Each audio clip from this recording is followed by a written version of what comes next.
For Pigskin fans, this is the most wonderful time of the year. It is the start of the high school football season, and what a game we have for you in week number 1 tonight as Centennial takes on Grandview Heights. Good evening, everybody, and welcome to Honda's Thursday Night Lights, as presented by Columbus State Community College on the CW Columbus. I'm Randy Reinhardt in year number 37, and the guy that's been by my side for more than 2 decades, the man we call the football professor, Jeff Logan. And Jeff, are you pumped? Oh, Randy, this is an exciting time. As you know, for me, I think this is the best time of the year, and I want to congratulate all the young men, the women that have been involved in the cheerleading, the band, the parents, the coaches. They have all kind of dedicated themselves to be out here for this week 1, and I'm looking forward to seeing it. Is this the time of year when you really pull your hair out? Well, I wish I had some hair to pull out, but I can tell you what, we should see some good football tonight. We should, and what a matchup we have. Let's take a look at this matchup here in week number 1. Centennial, the Stars come in, head coached by Dante Gooseby in year number 7. They were 7-3, just missed the playoffs last year. Their offensive line has graduated, but they have one guy back in the backfield who is a star. His name is Jalen Gilbert. Well, Jalen Gilbert is a big-time player. He's a 3-year starter, first-team All-City. Randy last year throws for 14 touchdown passes, but he also runs the ball well. He has to play well tonight if Centennial is going to compete. On the other hand, it is Grandview Heights, the Bobcats, coached by Jason Peters in year number 13. He went to the Hilliard High School when there was only one high school. And boy, he's got a guy on the field tonight that he is hard to define. He's everywhere. His name is Luke Lachey. Luke is a terrific football player. He's a commit to go play college football at Iowa. He comes from the famous Lachey family. Jim was an All-American at Ohio State. Here's the key with Lachey. This kid has returned kickoffs for touchdowns. He catches the ball. He runs the ball. He plays defense. I want you to count tonight the number of positions that he lines up in because they want to get him all over the field. He's a headache for the Stars. Grandview dominated last year, but 2 years ago, 30-28 was the final. The difference was a botched snap on a punt that wound up in a safety. Are you ready for some football? Here we go. Week number 1, Centennial and Grandview, all coming your way next, right here on Honda's Thursday Night Lights, presented by Columbus State Community College, in one place on the CW Columbus.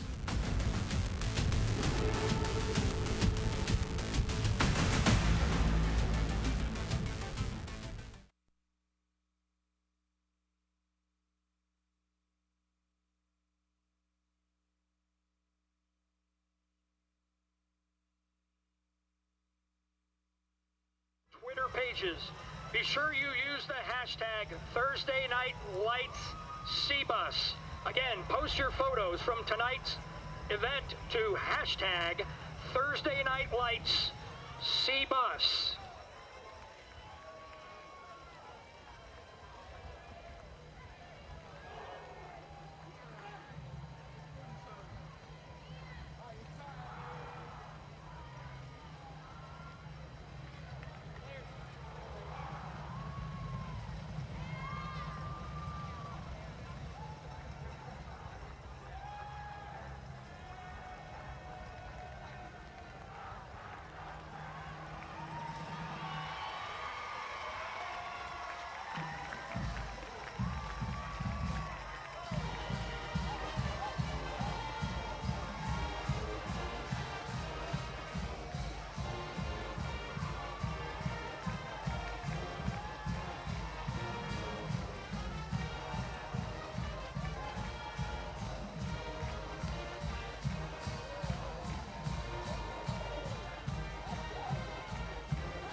Welcome back to Anderson Field at Bobcat Stadium. It's time now to meet the third member of our broadcast team. Roaming the sidelines, as always tonight, the legendary Mike Todd. Well, thanks a lot, Randy. I am excited tonight to watch Centennial's athleticism and how it matches up against Grandview Heights' speed and strength. My buddy Nick right here, he's excited as well. 8 seasons of Thursday Night Lights. Let's get it done, boys. Mike, thank you very much, and what a night it should be. Now, Grandview Won the toss and will receive on your right. And just a great crowd for this matchup here tonight. We talked about the fact that there is a sense of history between these squads. In fact, when you take a look at it, Grandview has won the last 5, but 2 years ago we mentioned it was very close. 30-28 was the final. And there's Jason Peters, the head coach. Dr. Gooseby along the far side with his Stars as well too. And looking for maybe a couple plays early on where you see a false start or something, because, Jeff, I would think nerves are always there in week 1, especially when you're on live TV. Well, when we've seen some of the preseason games that the quote-unquote professionals have been playing and making a lot of mistakes, you would certainly expect it at the high school level. And I found it interesting, Coach Gooseby, who you see there, he was quoted as saying that they consider Grandview Heights a rivalry game for them.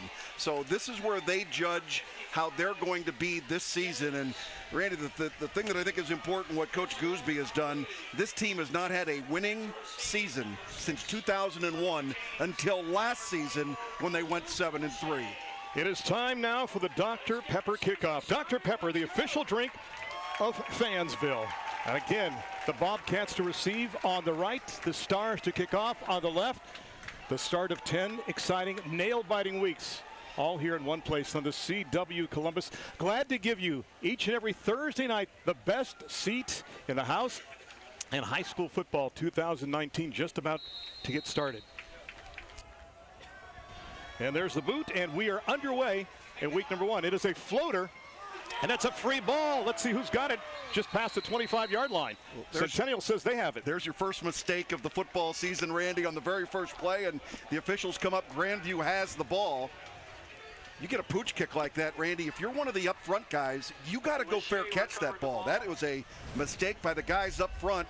Watch again, Lachey is back there, but that ball was well up in the air, and one of the up front guys should have waved fair catch and taken the ball down. That was a dangerous play. Grandview fortunate to have the football. The wingspan of Lachey able to corral that to save it for the Bobcats. Numbers on Kyle Casey, a 3-year starter now at quarterback, just over 1,000 yards and 11 TDs. First and 10 just past the 25 at the 26-yard line. They'll go with 2 wide to the bottom.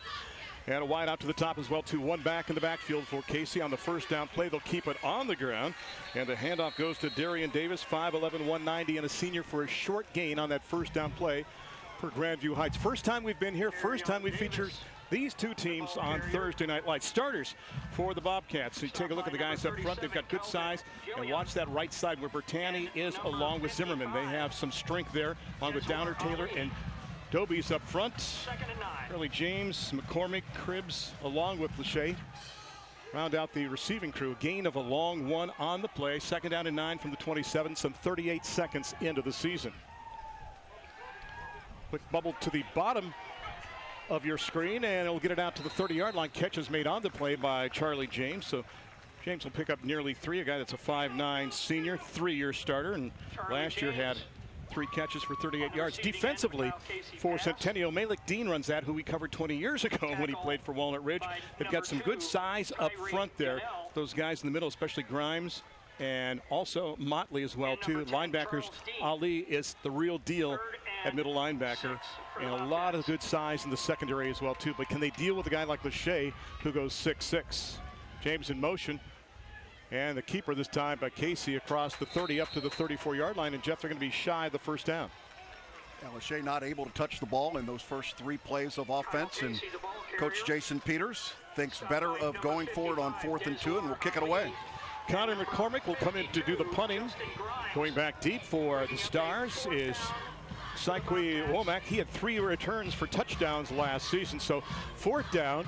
And a long 2. You don't try anything fancy here early in this contest, do you? No, I don't think you do if you're kicking the football, but you want to kick it away from this kid as best you can. See if they kick it inside the hash marks here towards the Grandview side. You combine these two schools last year, they had 11 kick returns for touchdowns. There's the boot. More of a line drive affair. It's going to hang a little bit at the 30 and take a kind Bobcat roll inside the 25, fumble it around and just scooped up by Womack, and takes that out of bounds at around the 22-yard line, and that's where the possession will start now for the Stars. The first time they've touched the ball here in 2019. Leading their offense will be Jalen Gilbert, the quarterback, 45 yards on that punt. And the numbers on Jalen last year, again, this guy's a 3-year starter, and he is just a junior, Jeff. We've seen some young kids, freshmen, start at that quarterback position, Randy, and this is a guy that the moment he got to Centennial, took over this football team, they knew he was going to be spectacular. Marked the ball actually at the 25, so that's where the Stars will have it. 1st and 10 from the 25-yard line for Centennial on offense. They will split it out with 3 guys to the top, 1 guy to the bottom. The lone receiver to the bottom of the set is C.J. Dean. Real name Charles, goes by C.J. His dad is the defensive coordinator for Centennial. Gilbert has a backward pass, by the way, and it goes to Scott, who takes it outside across the 30, the 35. That's one thing the Stars want to do, Jeff. They want to get guys in space. They feel they have an advantage there. That time a nice catch, but we'll see what's going to happen. There's a flag back at the 27-yard line. It could be a holding call. Yeah, we'll be right at the point of attack out there. There was a capture of a jersey. Going to come all the way back. Here's the call by the official. In the back, number 9 on the offense. Bob Severance is your referee for this contest tonight, leading his crew from the Mid-State League, joined by Jim Joy, Cheyenne Wells, Bruce Parrish, and Reed Cartnell. So the block in the back will mark it back inside the 20-yard line, back to around the 17 on the far hash. Pretty fortunate for Grandview from a defensive standpoint, Randy. That was a well-designed play. Block in the back may have helped spring him a little bit, but they've got to do a better job controlling the wide side of the field. Lucien Davis is the running back, goes by Louis. He's to the right of Gilbert, and 3 wide again to the formation, although that's Scott in motion. They like the jet sweep, and they will run it this time with Scott. Finds a little gap out to the 20, maybe the 21-yard line before he's whipped to the ground by Joey Bertani, who's the son of the AD, and a late flag that was tossed up, and because the wind blew about 4 yards out of bounds. 24 was the ball carrier, Marquise Scott, taken down by number 50, Joey So we'll Bertani. see what this is all about. Play. So no penalties on Grandview's possession, and now we got 2 here on consecutive plays. But the Stars have the football. And Mr. Severance getting some more airtime after he confers with Jim Joy, among others, his umpire, to find out what's happening here. We got a dead ball. Personal foul, number 24, White. He's ejected. Wow. Wow. That is a huge loss as Marquise Scott is ejected from this contest. The wide receiver and also starting cornerback, a guy that was first team All-City last year. Let's see if we can find out what happened, Jeff. Yeah, this play was over. Again, Marquise Scott is the ball carrier here. See him come down here, end of the play. Everything looks good at this point. Let's watch it again from our end zone camera. It looked like he got up and maybe, wow. That's extreme. Well, maybe it came later there, but it looked like a kicking motion. Correction. Watch and see if we can get it from this angle any better. You can see the foot come. There's nothing there. Foul. That's loose. I don't buy that, Randy. I think it's a little extreme to eject a young man. There was some verbiage that was taking place too after the play, so we have no idea what was said from this vantage point, but the ball's going to be back just inside the 11-yard line. So for the squad from Centennial, you lose somebody on offense and defense. 2 of your 22 starters in essence gone right now. And the ball back at the 11-yard line. And he has to get the ball, does the team, from Centennial up to the 35. There was the starting lineup. You can get rid of Scott as one of the wideouts, but some good size up front. Arrowwood is one guy that comes back from last year. The rest of those guys in the offensive line are all new. Great hands people. Tavares Overton will see time along with Womack. This time they'll keep it on the ground, and Louis Davis will get it up across the 15-yard line. It's a nice gain, but they had to traverse about 20-some yards, so they still have a long way to go with 9 minutes left to go. The defense for Grandview Heights, led by Mike Lanza, got Bertani up front. He has been an institution for this team. Zimmerman, Taylor, good size as well, too. Watch for Darian Davis playing on both sides of the football. He's playing in the middle. And then Lachey with that frame, 6'6", and he's a cornerback, Jeff. He's so athletic. They try and get him involved in a lot of different plays. Remember that one penalty was dead ball, so it's 3rd down now, 3rd and 19. Gilbert wants to throw. Wanting and doing are 2 different things. Now crosses the line of scrimmage. Great size, though, up across the 30. He's got to be cognizant of where the first down sticks are. And, Jeff, I think if he fights for a couple more yards, he might have a chance, especially with that frame that's 6'4" and 225, but he's going to step out about 2 yards shy of the sticks. You know, they're not going to be proud of the way that they opened up this game from an offensive standpoint. But, again, this gives you an idea of how athletic Jalen Gilbert is, and pretty good pursuit by Grandview, and Gilbert's going to be about 3 yards short of the first down, and that should bring up a punting situation. And Gilbert is also the punter, so that's something to watch for as another variable. He will stand back inside his own 25-yard line.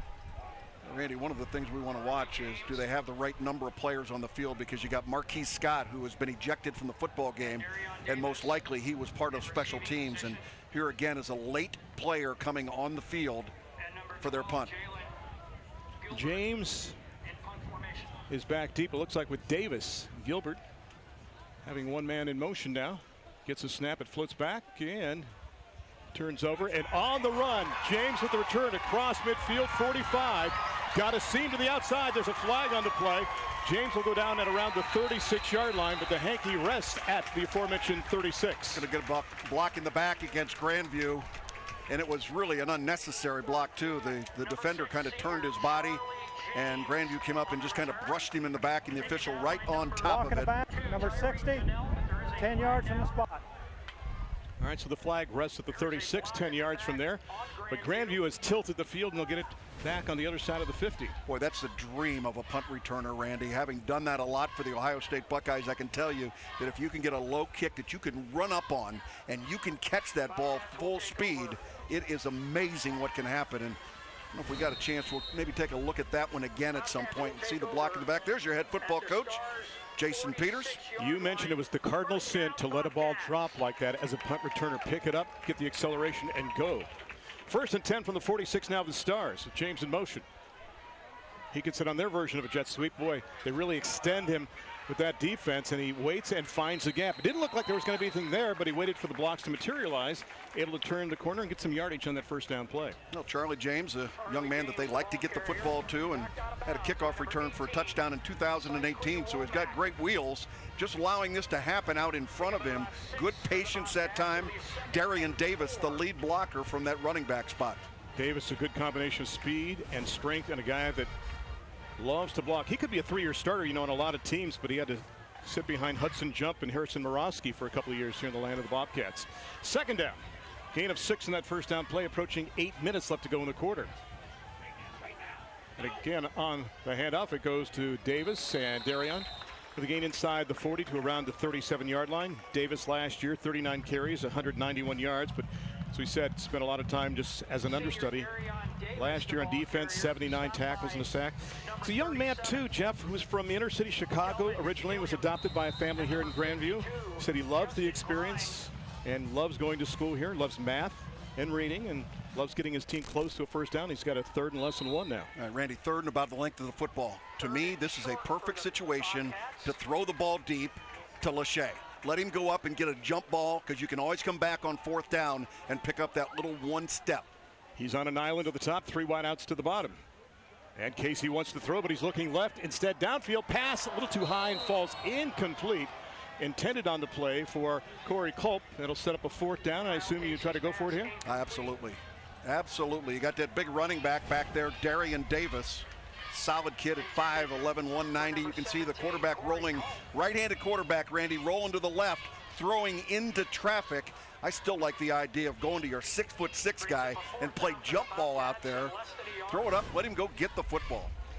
Hallie Jaworski is their field goal kicker. She is in her 4th year kicking. Last year she was 38 of 42 on extra points, but her range on a field goal is probably about 40 yards, and this would be a lot longer than that. It would be more than 50. So 4th down and less than 1, and they will go for it. Casey trying to get him to jump offside, hands it off, and Davis, if he got it, he barely got it. No question. Good attack that time by Blake Bennett as an outside linebacker to help make the hit on the play. They had to break the 36-yard line, Randy, and there's no question about it. His momentum carried him right inside the 36. Good job, good pressure up front. You can see they came with a pulling guard. Matthew Taylor, number 77, the left guard, pulled around. And Randy, that's one of the things, that's kind of a slow developing play when you're only trying to get a foot to bring a guard all the way behind the center.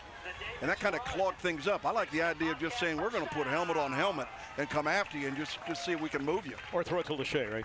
Or throw it to Lachey. Matthew Taylor, a legacy. His brother Patrick played here and is a great player now at Marietta. 1st and 10 from just inside the 36 as we approach 7 minutes left to go in the first quarter, and we are scoreless here on Thursday Night Lights. And Casey's going to throw this time. Lachey with a bubble this time. Inside the 30 with a little spin.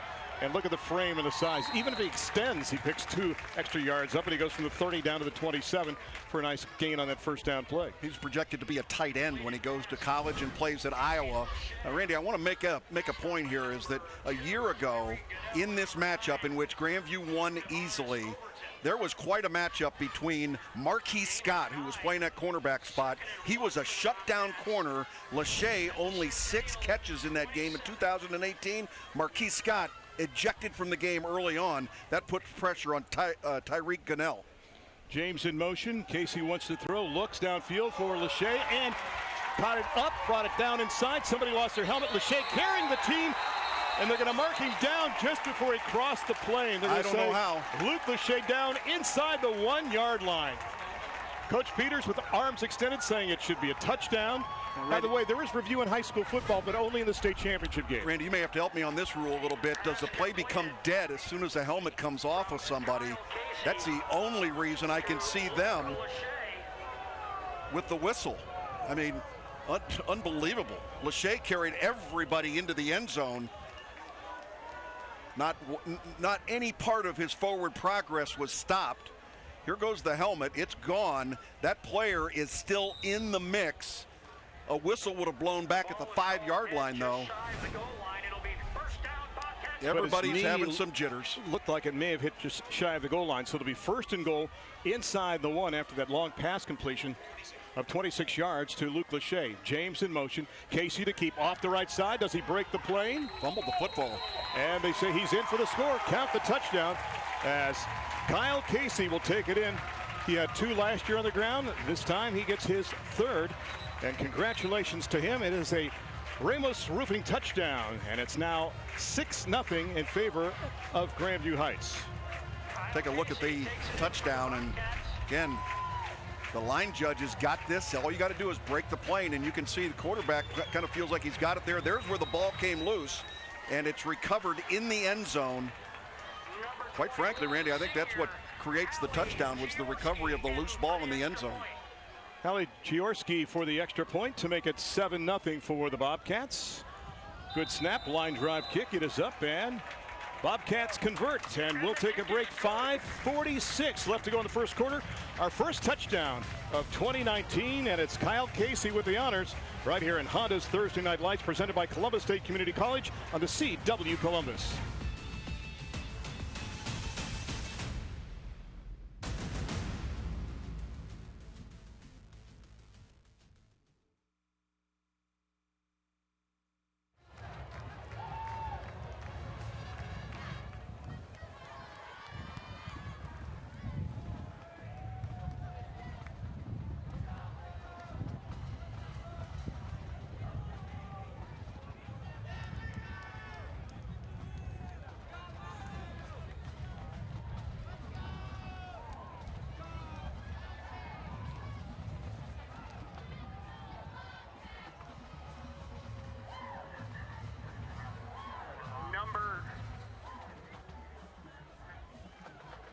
Number 18, Womack. And number 15, Louis Davis back to receive for the Stars. And number 9, Paul Hayden to kick off for the Bobcats. Grandview Heights with the first touchdown of 2019, and they've got the lead early in this one, 7-0 with 5:46 left to go as they score in their second possession. Randy Reinhardt, Jeff Logan, Mike Todd, glad to have you aboard on Thursday Night Lights, week number 1, and there's the kick. It is high, not that deep, and we'll have a return from the Stars starting from the 14-yard line. And that's Womack, and he's got a seam. Goodbye. Syquee Womack will outrun everybody in a Bobcat jersey, do the diagonal to the middle of the field. No flags on the play. He takes it in for the touchdown. 5:32 left to go, some 85 yards for the score. And remember, he had 3 returns for touchdowns last year. Give him a 4th one now in the last season plus, and it's now a 1-point game. Boom, just like that. Yeah, one of the unbelievable statistics of this team a year ago is that this guy, Syquee Womack, had 3 kickoff returns for touchdowns. So did Marquise Scott, Number 3 kickoff 18, returns for touchdowns. Womack, And you can see here, he kickoff has an eye for the for a goal touchdown line. for the Stars. They created an opportunity back there. Good blocking, but great heads up by Syque Womack, and I guarantee you they will not kick that ball deep again. Are you surprised he took the diagonal to the middle of the field there? Yeah. I thought he had everything going there along the sidelines. Takes it in for the score. Extra point time now for Dejwar Ali. In extra point position. High snap, and it's going to be blocked. Never got going. Everything was very slow to get going. Looks like Ali is wearing a different number here tonight. So the kick for the extra point, no good. So the Bobcats cling to a 1-point lead right now with 5:32 left to go, and we've got a lot of excitement early in this one.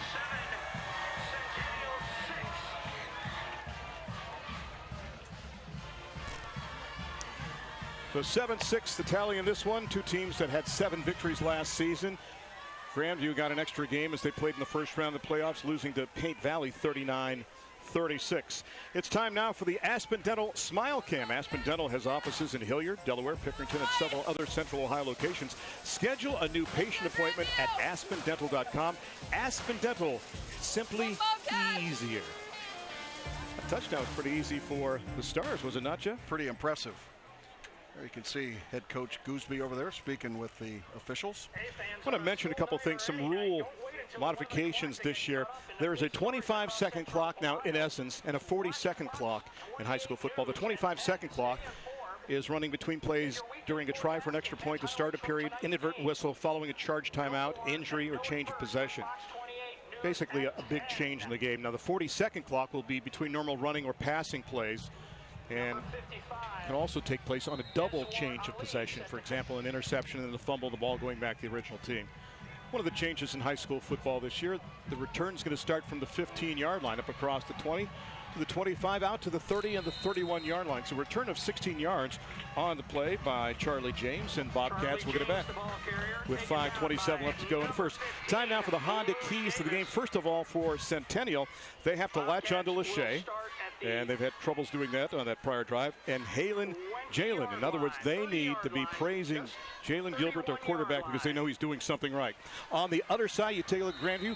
No TDs for LD. LD would be Lachine, a.k.a. Louis Davis, and turn on Darian, too. They got to get Davis as a threat on the ground to match Lachey and company as wideouts, and the arm of Mr. Casey, who's got his team 1st and 10 from the 31 with just over 5 minutes left to go. And they're going to go wide to the top. Bubble screen on the triad side, and Charlie James has been a real factor and steps out of bounds along the far side. Fans here thought he was still inbounds, but he slowed down as he'd stepped out near the sticks along the far side of the field. He'll cross the 35-yard line, though, get a nice gain. Triple receivers, trips formula out there on the top of your screen. They got 2 blockers downfield. One of them steps back. It ends up Charlie James gets the football, and he's got blockers downfield. Glenn Cribbs out there leading the charge. So a nice gain on that first down play. They're halfway home, 2nd down and 5 as we approach 5 minutes left to go. Grandview last year, 313.4 yards total offense per game. Their opponents, 312.8, so they were what? It's about 0.8 difference. Pass is complete to James again in the flat, out across the 40, brought down at the 44 before the hit is made on the play by Tavares Overton, who's going to see more time defensively now with the loss of Marquise Scott. And they feel like it's soft coverage out in the flat. They're looking downfield, trying not to give up the receiver who they're going to throw the football to, and they find a release receiver out in the flat, and really going to see if they can test the Stars to come up and play a little bit more press coverage. And if they do, Randy, that gives you the opportunity to throw the ball up over top. Charlie has matched the number of receptions he had last year in this first quarter. Casey to throw, quick pop. Lachey's got it at midfield. You're going to bring a truck to bring him down. He's all the way down to the 46-yard line, and from this vantage point, it looks like he may have enough for another first down for the Bobcats with 4:40 left to go in the first. Yeah, good efforts there protecting the football. You know, all coaches are talking about ball security, and as a receiver, it becomes very important, especially as you're trying to get people to miss. And you can see right there, Lachey doing a good job putting both hands on the football, taking care of the investment that they've made. You cannot give the ball away. A couple of other rule modifications this year. Tripping a runner is now illegal. It's a personal foul 15 yards from the point of the trip, and illegally kicking or batting the ball used to be a 15-yard penalty. Now it's been reduced to a 10-yard penalty. 1st and 10 from the 45-yard line. Davis has got it. He's got some real estate, but there's a flag down. He'll pick up about 7, but there's a hanky tossed at the 44-yard line. It's like a holding call. Yep, against the offensive line. Holding, number 63 in the offense. 10-yard penalty. Repeat first down. Interesting to look at those numbers, though, for Grandview, Jeff. Less than a yard difference between what they've gained and their opponents. Yet they went 7-4 last year and were a playoff team. No, that's a team that's got great poise, Randy, and you bend but don't break kind of a thing from a defensive standpoint. But they really felt like they had achieved some great things last year and had a tough overtime loss, as you had mentioned, in the playoffs to Paint Valley, 39-36. 10 seniors, though, on this football team. That's the leadership group that is important for Jason Peters and his football team going forward, because they've got great leadership on this team. Glenn Cribbs goes to the top. He's got company, 2 to either side, in fact, with Davis in the backfield to the left of Casey on this first down play after the penalty. Quick pop, the pass goes to Cribbs, but he had his knee down when he caught the ball, so he'll be marked down right at 50-yard line. Talking to Coach Peters, he said, this may be my first year ever without somebody named Jump on my team. I've had Hudson, Rhodes, Carter, and Zach. Hudson now wrestles, by the way, at the Ohio State University. Again, they're throwing this underneath pass, and the knee was down. Good call by the officials. Cribbs, another big receiver out there. We talked about Lachey at 6'6", but Glenn Cribbs at 6'3" receiver. That certainly helps the quarterback find his players downfield. Last year, he also had 3 catches, good for 21 yards and 1 touchdown. I'm going to ask you about the V thing. Can you actually trademark the word V like Ohio State is trying to do? Second down, and they need a bunch. They need about 15 for the first down after that penalty set him back. Casey on a low snap, middle screen. Davis has got plenty of real estate. 40, 35, got the first down all the way down inside the 32 before he's knocked down. And Gilbert, playing some on defense, lost his helmet. He'll have to come off for a play. And he will check out right now with 3:21 left to go to first down Bobcats. Boy, good setup here. Look at the blitz coming. You could not have picked a better time to be able to make it happen. Blake Bennett, the strong side linebacker, number 7, a sophomore, was coming full boat against quarterback Kyle Casey.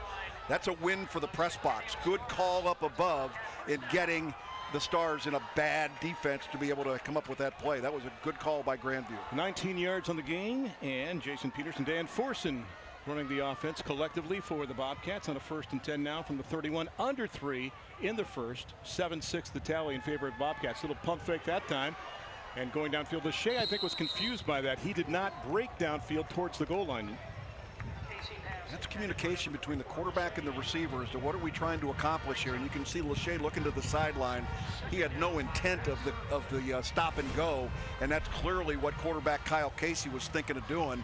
He was open there, and I think that's why he stopped and hesitated, because he realized that there was not press coverage, and probably the best thing to do would have been to throw it underneath.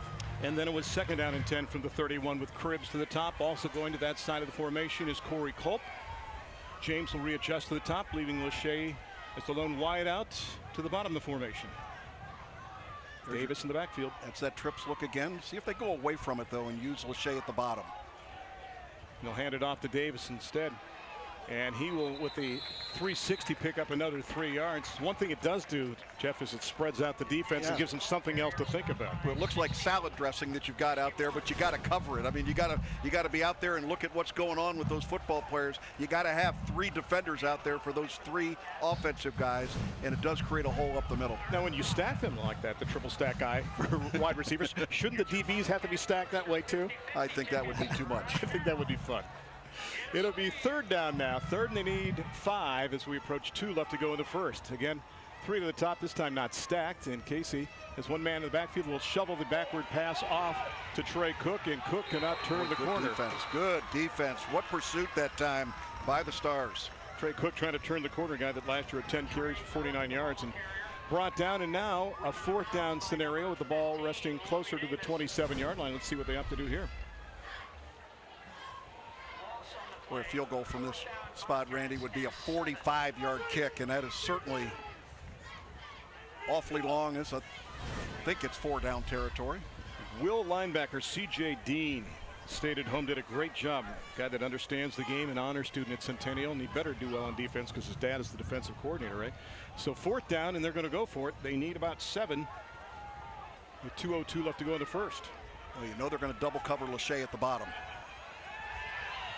Casey looks, guns, has Lachey, who cuts across the middle, a little curl pattern, and has the first down at the 15. If there was double coverage, it was slow to materialize. Yeah, Randy, the safety's got to roll up on that play, and that was a good read by Lachey out there.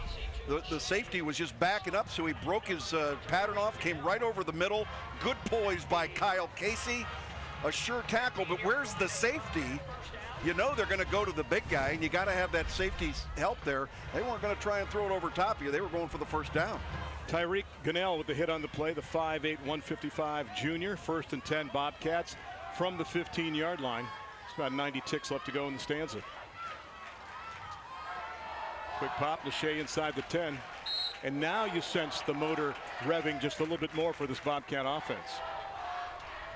So nice gain by Lachey inside the 10 with 1:15 left to go. It'll be 2nd down and pick up about 7 on that play. 2nd down and 2 or 3. First series or two, they were kind of quiet going to 24. They were spreading the ball around to a lot of different receivers. Now here late in the first quarter, they are hooking up with 24. 11 likes him in the flat. He's to the left along with James, 2 to the top.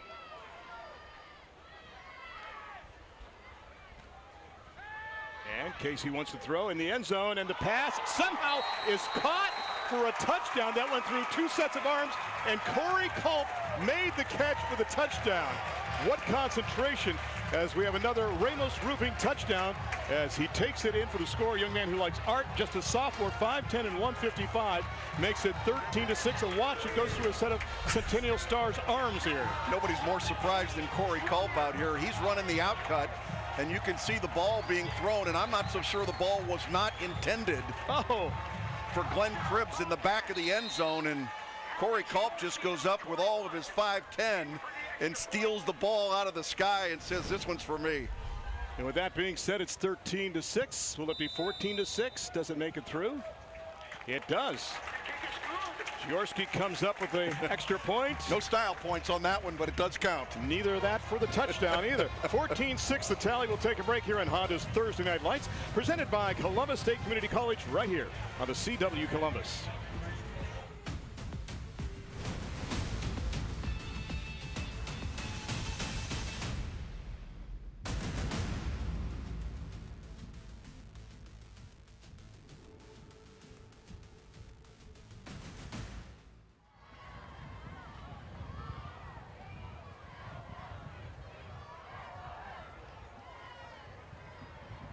Lifeline of Ohio is a proud sponsor of the Thursday Night Lights Scholar Athlete Program.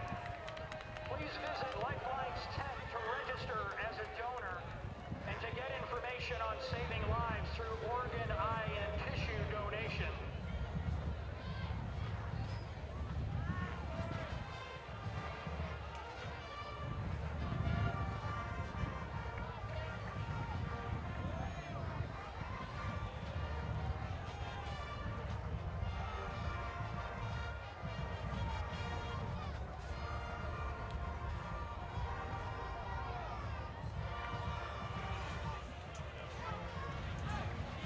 So Casey and company get a second tally in the first period, and they're up 14-6 in this one with 45 seconds left to go.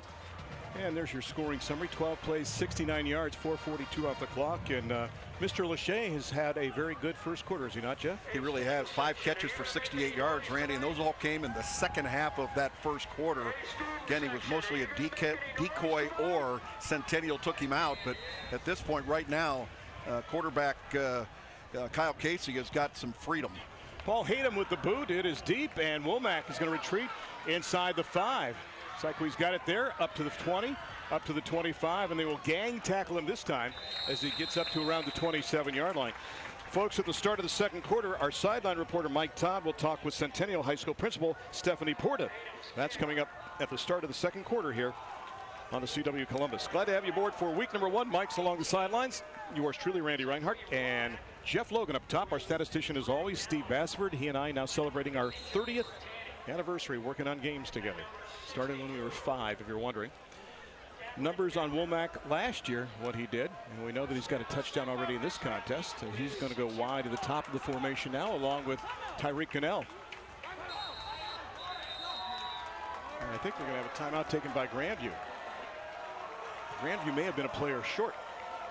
They were 10 players on the field. Doesn't make Jason Peters very happy, but they did catch it before it was too late. There's a man that really likes his stay here at Grandview. When you look at the Bobcats, they've made the playoffs now in 2005, 11, 14, 15, 18. They went 22-5 in 14 and 15 combined. Teams they lost to that year were 38-9. I mean, last year they scored 27 points or more 7 times and went 6 in one of those games. Fans, the Ohio State football Buckeyes kick off their season this weekend against Florida Atlantic. For a preview and in-depth analysis, don't miss the best pregame around. The Football Fever starts Saturday at 11 on ABC6. Then at noon, join Fox 28 and the CW Columbus for the big game Supercast. That's right. The Ohio State game against Florida Atlantic can be seen on both Fox 28 and the CW Columbus this Saturday at noon. Why not get one TV to one and one to the other and watch it on both TVs? The Buckeyes can win twice that way. Will the Buckeyes beat Florida Atlantic? You think Florida Atlantic has a chance against the Buckeyes? No. Okay, that was quick. 1st and 10 from the 26. Just over half a minute left to go. High snap, pulled down. Davis has got it. And Louis up to the 29 before rugby replaces football. Randy, as we wind down the first quarter, interesting statistic from Steve Bassford. Centennial now with that play, 5 offensive plays. Now, some of them negated by penalties, but 5 offensive plays in the first quarter compared to 22 opportunities for Grandview Heights. So a gain out to the 30-yard line. It'll be 2nd down and 6 from there, with 5 ticks left to go in the quarter. Let's see if they get off this play before the start of quarter number 2. And that will do it. First quarter is history. The CNC combination. Culp and Casey combining for a couple of scores. Womack going 85 yards with a kickoff on the other side for Centennial. 14-6 the count after the first quarter of week number 1 of Honda's Thursday Night Lights, presented by the Columbus State Community College, in one place right here on the CW Columbus.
Simmons, Evie Cribs,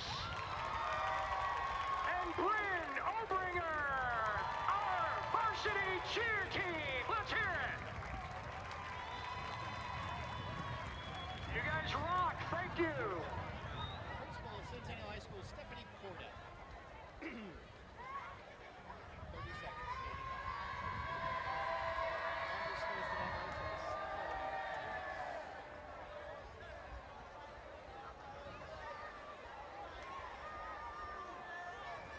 The CW Columbus is pleased to announce tonight's Lifeline of Ohio Scholar Athletes of the Week. Congratulations to Nadro Corley. You are watching Honda's Thursday Night Lights on the CW Columbus. Centennial trailing Grandview Heights by a score of 14-6. And it's my honor now to speak with the principal at Centennial High School, Stephanie Porta. Stephanie, how long have you been principal at Centennial? I have been principal at Centennial for 5 years.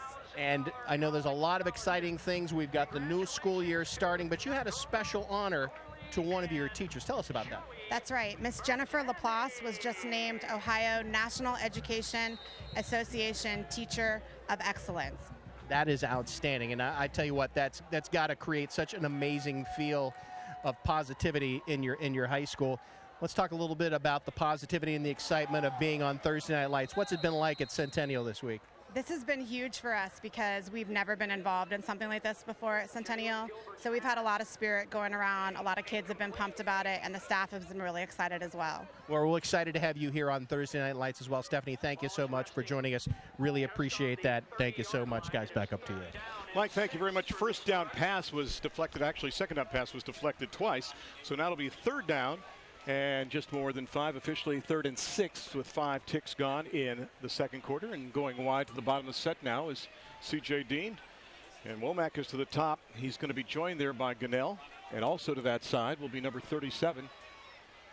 That's going to be the tight end, Mr. Gilliam. And Gilbert rolling right, throwing back to his left and overthrows Davis. Tough pass to throw, and that one just floated on him too. Boy, dangerous pass, man. Randy, that ball was up in the air for a long period of time. Had one of the defensive backs been able to break on it, that could have been returned the other direction. You know, trying to get a feel for what Centennial wants to do offensively, but the fact that they only had 5 offensive plays in the first quarter makes it really difficult for them to establish what do they want to do from a success standpoint. And it brings up 4th down here as we start quarter number 2. And Gilbert, the quarterback, stays on to punt yet again with his team down by 8. 12 seconds into the second quarter. Both teams won 7 contests last year. 7-3 for the Stars. Just missed the postseason. Low snap. Gilbert's got it and gets a good leg into it. James retreating back to the 31 after a bobble to the 29. Now wants to reverse his field and finds the seam. James to midfield. But geometry works against him inside the 45 at the 44 before he's whipped down by Justin Grimes. A solid tackle on special teams by Grimes, but how about the heads up there? What a nice return that was. Very impressive. This Charlie James has got some stuff, man. Look at him. He gets it upfield. Look at him looking over the field, trying to figure out where he's going to go. Give him a little sugar there at the end, and this young man has found himself a spot in this offense. 25 yards on the return. Was that move worthy of a whoop? Almost. It's a little early in the season. Okay. A little early. Don't want to burn them all too early, sir. Right? 1st and 10 now, Bobcats from the 45 of the Stars. 3 to the bottom, 1 to the top. And now we'll even things out. And on the delay, handoff goes to Darian Davis. Davis fighting, keeps the legs churning, Jeff. You always talk about that. If your head is stopped, your legs can keep going. Just keep pumping those legs. We've got a star that's not going to get up right away, and that is Blake Bennett, the outside linebacker. Well, also the backup quarterback. He took the brunt of the drive, and that was solid football. Blake Bennett, the strong linebacker, coming up to make the play, but Darian Davis had something to say with it. We'll take a break with 11:21 left to go in the first half. 14-6 the tally here on the CW Columbus.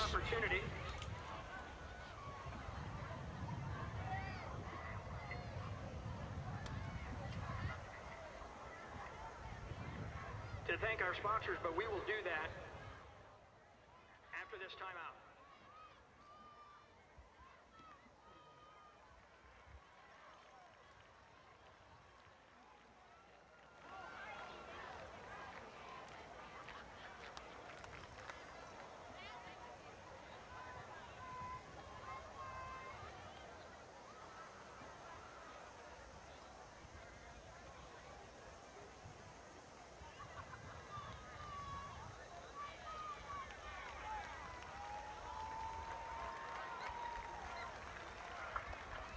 Number 7, Blake Bennett, shaken up on the play.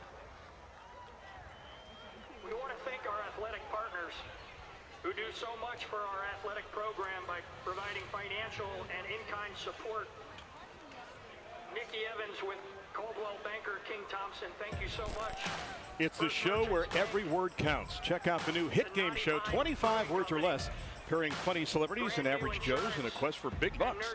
Join host Meredith Vieira for 25 words or less starting Monday, September the 16th at 5 p.m. on the CW Columbus. In 25 words or less, what's the difference in this game? Well, I think it is possession of the football, and you can give Grandview Heights a lot of credit for taking care of the ball and really controlling things. Minimal number of offensive plays by Centennial. There, look, Kyle's numbers, 11 out of 13.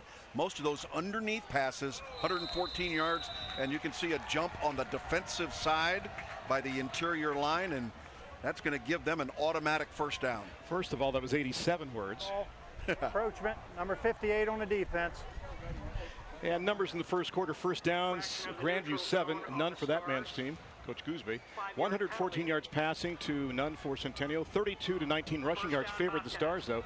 So total offense 133 to 32. Neither team converted a third down in the first quarter, and each team had 2 penalties for 20 yards. Davis has got it. Darion's got an opening if he can bounce it outside. Flag on the play, but he's not down. Davis inside the 20, all the way down to the 17-yard line, but the hanky rests at the 31. Davis, the ball carrier, flag down. Number 77 on the offense. 10-yard penalty, replayed first down. Yeah, these will happen early in the season. You can see Jason Peters a little concerned over there. That's 2 holding calls against his offensive line. But again, you haven't had a lot of contact early in the season. The scrimmages give you a little bit, but the amount of contact, Randy, that you can have anymore in high school or college football in preparation for what happens on Saturday is so limited. I think you find yourself in situations like this where kids are going to make some mistakes. Is that good or bad? Well, I think it's good because it is solving the issue of making sure you're limiting the contact. This is a violent game, and they're trying to eliminate as much of that as they possibly can. Lachey, James, Culp, and Cribbs. And long for Lachey, jump ball, and is it caught on the interception, on the deflection? It is. Picked off on the play by Syquee Womack as that one bounced off Lachey, and Womack, who's got a touchdown with an 85-yard kickoff return, comes up with a pick, and we've got another Star down on the field at the 9-yard line. Boy, what a heads-up play by Syquee Womack. He has been the story so far in this game for the Centennial Stars. Had the kick return, and now watch him go for the football here. Good heads up, puts it away, no question about the fact that he got the ball. And that's the kind of situations they want to put Lachey in, where he's got the ability to go up for a jump ball against somebody much smaller.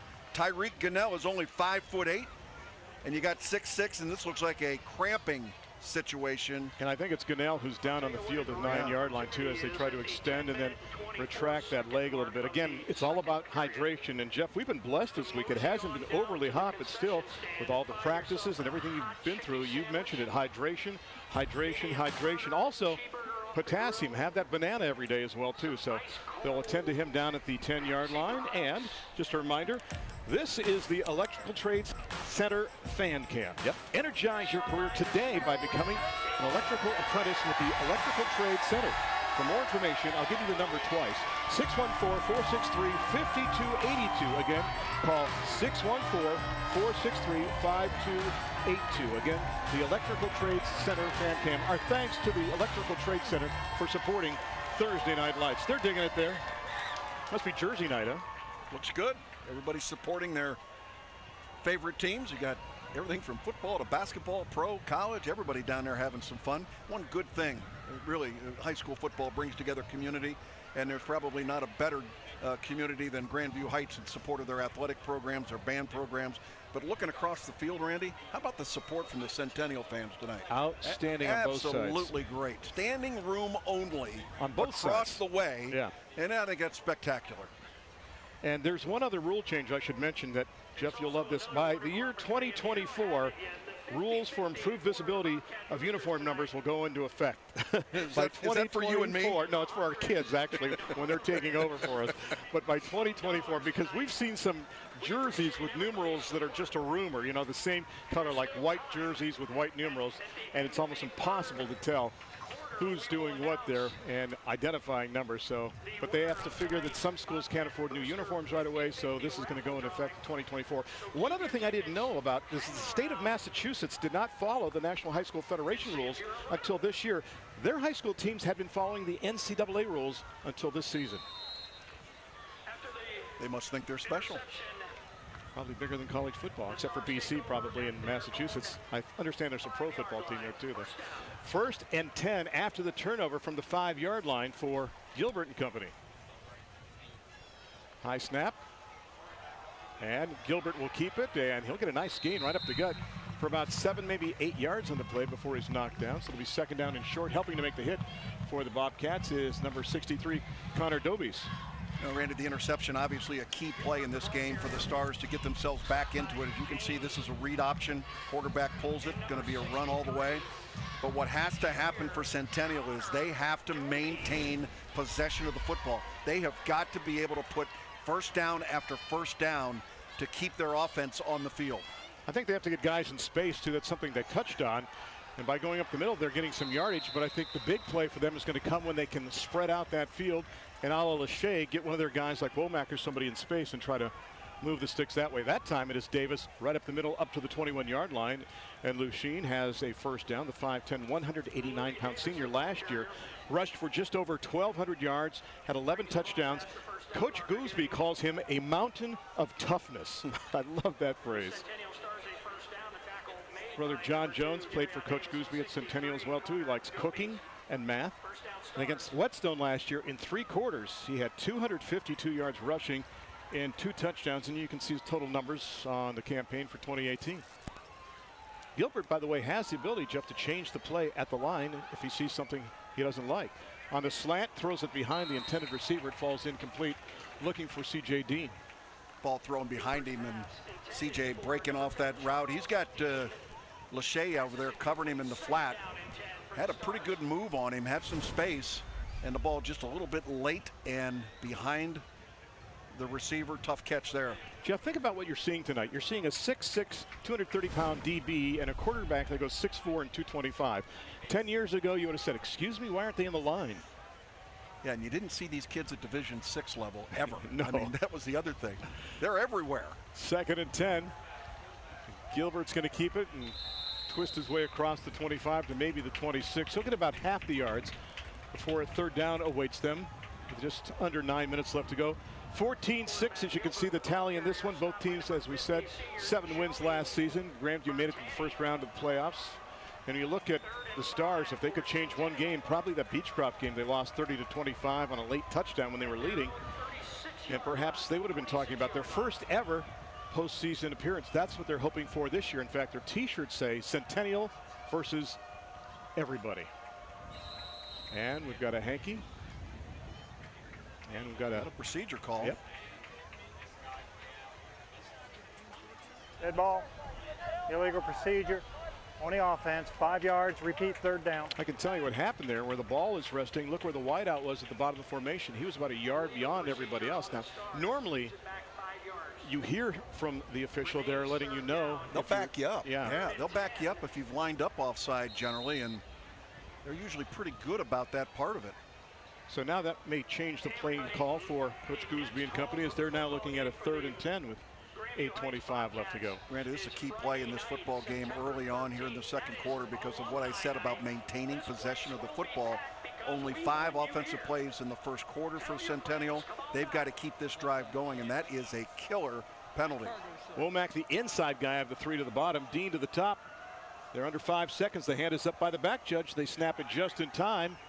And Gilbert across the middle, and again, sidearm gun. He just threw that one too high from the get-go and falls incomplete. That'll set up a 4th down and long and a punting situation now for the Stars. Yeah, probably a good decision by the quarterback, Jalen Gilbert, to throw that ball high and away and brings up a punting situation. Now, Randy, what happens is field position-wise, Grandview was able to flip the field back now. Where they had that interception inside the 5-yard line, they're basically going to get the ball back where they had that drive started before the interception. So no real gain here for the Centennial Stars. I know you want to keep them honest if you're the Stars. They're 1 player short, by the way, but aren't you surprised you haven't seen them dump it into the flat like they tried to do earlier in this contest? Yeah, I think, Randy, you talked about getting guys in space.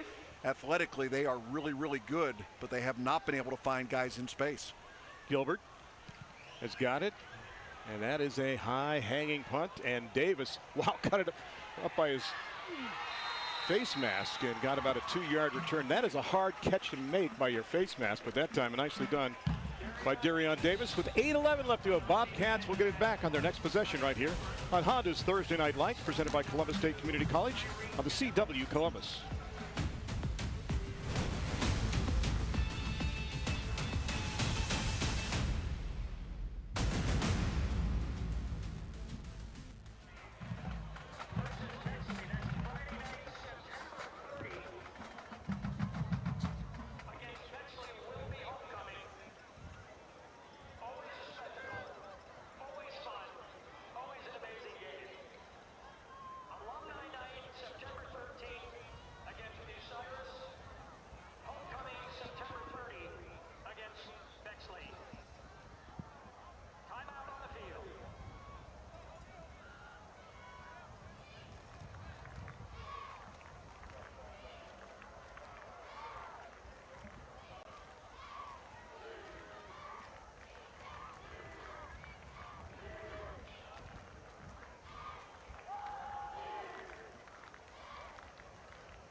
Welcome back to Anderson Field at Bobcat Stadium. One guy I think may be watching this game today out in California is Larry Larson, Mr. High School Sports. I called him before the game.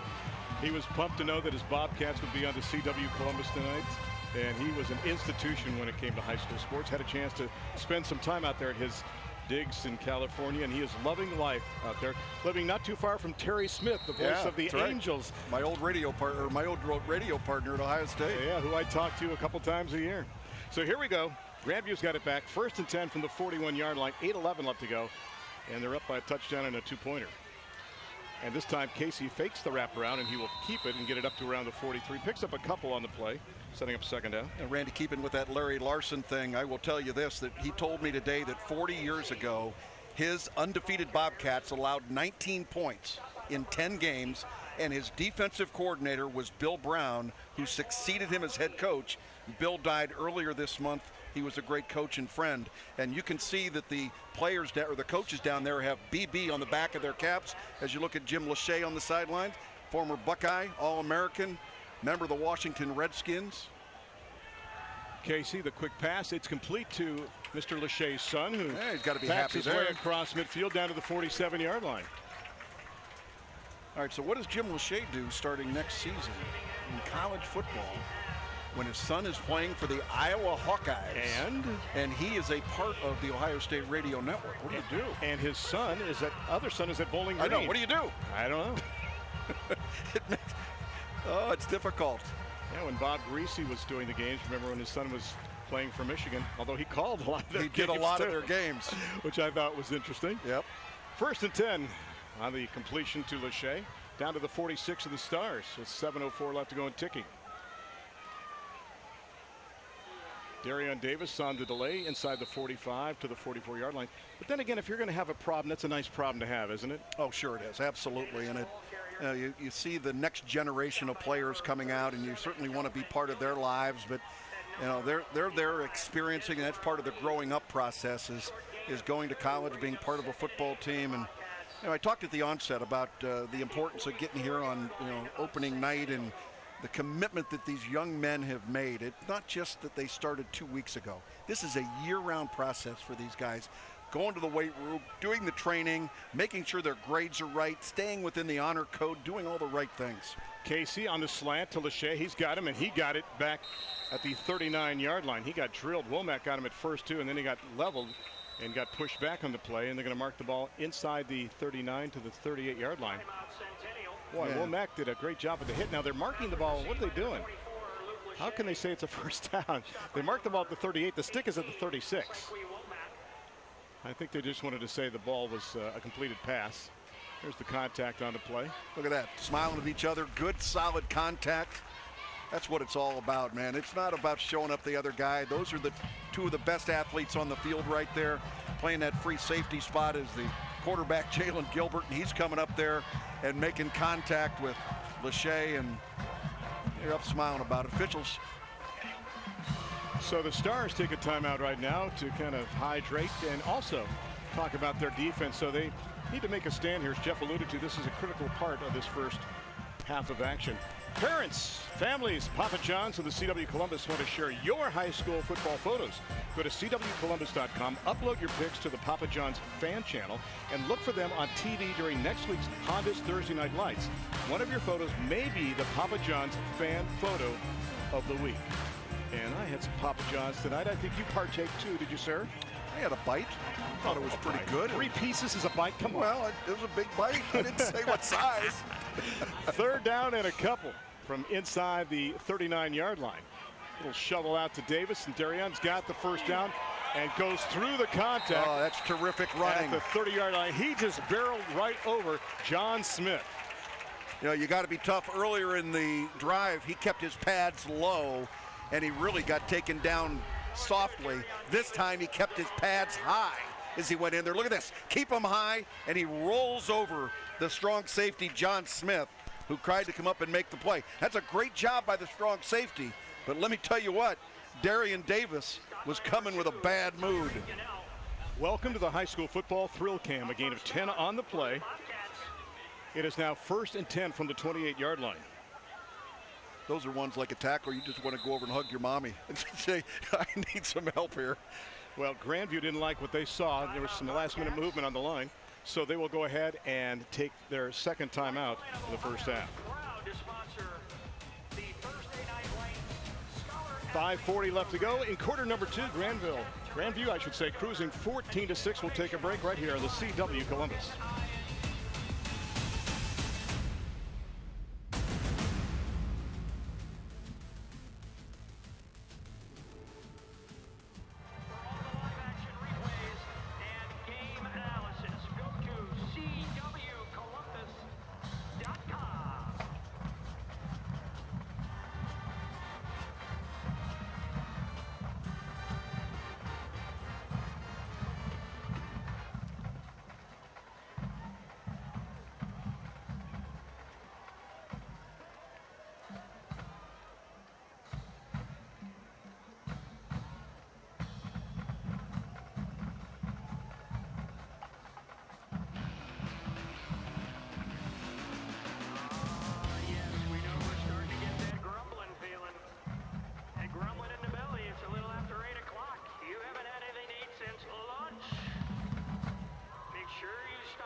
Stand that is run and managed by the amazing band of parents. Jay is to the air. Darian Davis is to the ground for the Grandview Heights Bobcats, and some of his highlights so far. A tough runner between the tackles, but he's got surprising speed to the outside as well too, Jeff. Yeah, I'm impressed with this young man. And again, Randy, he had to sit and wait his turn. He had some pretty good football players ahead of him. But look at the effort that Darian Davis makes there on that last play. He's a senior, and he is getting every bit of it out of him tonight, and that's a great thing to see. From the 28, Casey looking long across the middle, and the pass is underthrown that time for Lachey at the 10-yard line. I'm not sure if Casey lost the handle or if the ball was deflected, but it was well short of Luke around the 12-yard line. So it'll be second down and 10 now with 5:35 left to go. How critical is it for the Stars to stop or at least hold them to a field goal on this drive? Well, Randy, again, time of possession in this ball game has just got to be over the top in favor of Grandview Heights. And, you know, if they can continue to just eat up the clock and they can get points on the board on this drive, right now at this point, Centennial hadn't proven they can do anything on offense. But, again, they're still trying to find their momentum, some kind of rhythm on offense. So maybe turnover is their only chance. James in motion. Is it a jet sweep? He gets the handoff indeed from right to left, trying to turn the corner, waits for a block and brought down. And a flag at the end of the play, perhaps on the tackle at the 23-yard line. I was just ready to applaud the blocking on the perimeter, and that's where the official threw the flag, and they're going to get a call against Grandview.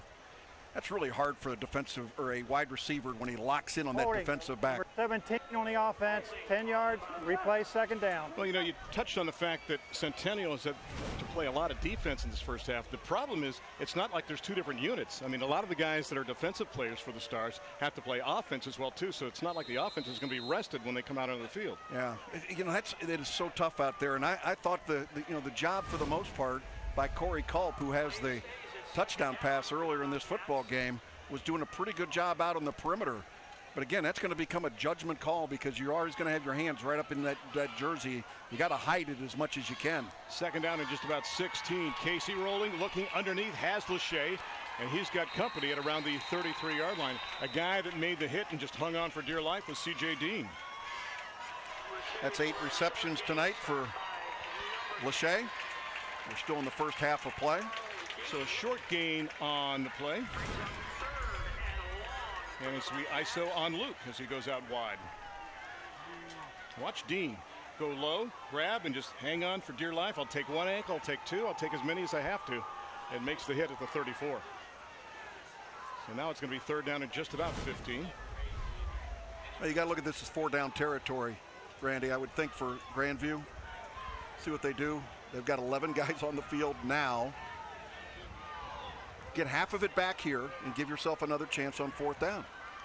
Casey looking to his left, flag down on the play, and the ball just drifts for James, makes the catch and brought down at the 5-yard line, but there's a flag at the 36-yard line. That thing just kind of drifted toward the sidelines, and James did a great job of playing the ball, and Charlie just said, please come down more rapidly, made the catch, and we'll see what the flag is about, the 36-yard line. Receiver on the offense, 5 yards, replay, third down. So an eligible receiver downfield is the call against the Bobcats, negates the long gain to James.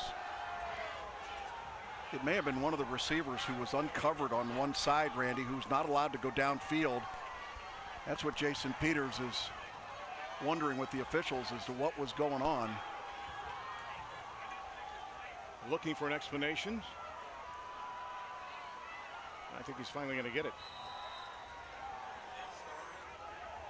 As the line judge comes over. It's Bruce Parrish, I believe, to talk to him and let him know what happened. So now it's 3rd and a furlong. The ball's at the 39. They need to get it inside the 19. So they need about 21 yards for a first down. Casey with pressure on, and almost like I heard a whistle early there because everybody kind of slowed down. The pass is incomplete, nearly picked off on the play by John Smith. And the flag at the 46, and we'll sort this out. But Jeff, I heard a whistle before the end of the play. I did too. Holding is going to be the call against Grandview, and all of a sudden they've lost their composure. Number 62 in the offense.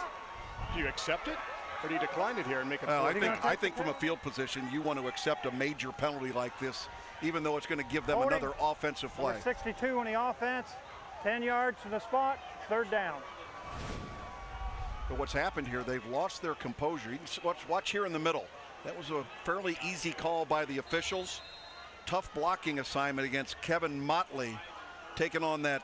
He's a 5'10", 260-pound junior, and Connor Dobies, the center, is a $185. So that is a tough matchup. Kevin Motley, described by Coach Gooseby as unexplainably strong. Young man who was born on Christmas Day, looking for a present in the backfield. 3rd down and forever. And Davis has got a nice gainer across midfield down to the 45, but still it's going to be 4th down. So now maybe Centennial has shifted things a little bit, and they forced a punt, but we'll see how deep they get it in their own territory with 3:48 left to go. Checking the timeout situation now. The Stars have 2 remaining in the first half. The Bobcats have only 1 left, and we have a player down on the field right now for the Stars, and I think it's another cramping situation. So a player sitting down at the 48-yard line, and again, they'll do the same situation, stretching out the leg a little bit to see if they can make him feel a little bit better and get rid of the cramping. Many times, so we've touched on it, that the cramp doesn't go away, it just kind of lingers. Friday night, before the 11 o'clock news, join host Jay Richardson for AEP Ohio First Scores on Fox 28. Get the scores and highlights from the best high school football games in Central Ohio every Friday at 10:45 p.m. only on Fox 28. Hey, Jay, how are you? A guy that's a proud graduate of the OCC. Next week we should have some fun. And Jeff, I figured it out. We've got like 4 new teams this year, and you will put more miles on your car than you ever have this season. Well, we get those fuel perks, right? And there's something we get as a part of that in our travel. Next week, Walnut Ridge at Watkins Memorial, WR at WM. So that should be a lot of fun. Byron Maddox against Jake Keener and the crew. Lovely Pataskala. Offensive plays so far tonight, almost 3-1 in favor of Grandview. 34 offensive plays compared to only 12 for the Centennial Stars. Connor McCormick back for what I believe is his 2nd punt of this contest with 3:46 left to go in the first half. Just remember this forecast that we have tonight. Like I said, at the end of the season, this is a night you want to bottle. Perfect weather, not too hot, although we've had a couple players that have cramped up for the Stars. Because November comes around, it'll probably be in the upper 40s if we're lucky. And that is a line drive kick that nearly hit everybody. Womack is going to scoop it up. Sykwee on the run and slides down and across the 22-yard line. That's the kind of kick that could actually hit one of the other players on the other team and create a muff situation, which we've deemed this year officially, according to Steve Bassford, we're creating muff as a turnover and not just as a muff, although possession has not changed. Sykwee Womack now having cramping problems, trying to get off the field. And I'm going to tell you what, guys, they can't get in the locker room fast enough with the way they are cramping up. And as you know, Randy, it's a little too late to be hydrated. This is stuff you had to do on Monday. Well, think about that. 3 players now have cramped up, and 1 player has been ejected. So, and it's not like the Stars had a lot of players. When I checked before the game, I believe I counted 26 uniforms. So depth could be a factor. Again, you've got Division III in Centennial playing Division VI Grandview. 1st and 10 marked the ball at the 22-yard line, approaching 3.5 to go in the first half. This is where you need the leadership of Jalen Gilbert to take over. Davis trying to bounce it outside. Good stiff arm there to get away from James, but great pursuit on the play to knock him out of bounds by Lachey. See a little Luke on defense there. We talked about his exploits on offense, but on defense last year, 16 solos, 25 assists, 3 interceptions, and a 2-year starter on D. Good bounce by Louis Davis. He kicks it outside. That weight is not correct. I promise you, he is not 290 pounds on your screen. He is a 190-pound guy. He hits like 290. He maybe does. First team All-City, though, in 2017 as well as 2018. Lucien Louis Davis. Gain of 3, 2nd and 7 now from the 25-yard line. Again, the Stars do have 2 timeouts remaining. Bobcats with but 1. As what was a rumor is now becoming nightfall here, Central Ohio. And it's going to the far side of the field, and what a hog tie that was at the 28-yard line.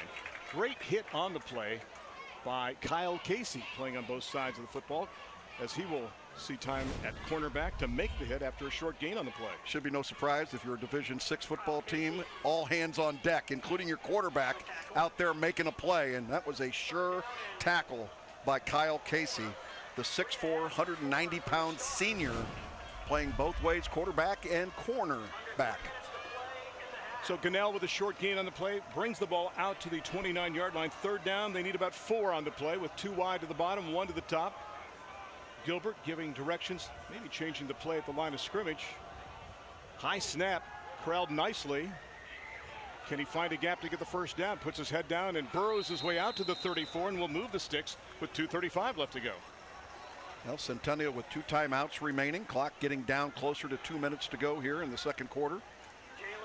And despite the fact that it feels like Grandview has dominated this game, Jeff, they're only up by 1 touchdown. Exactly.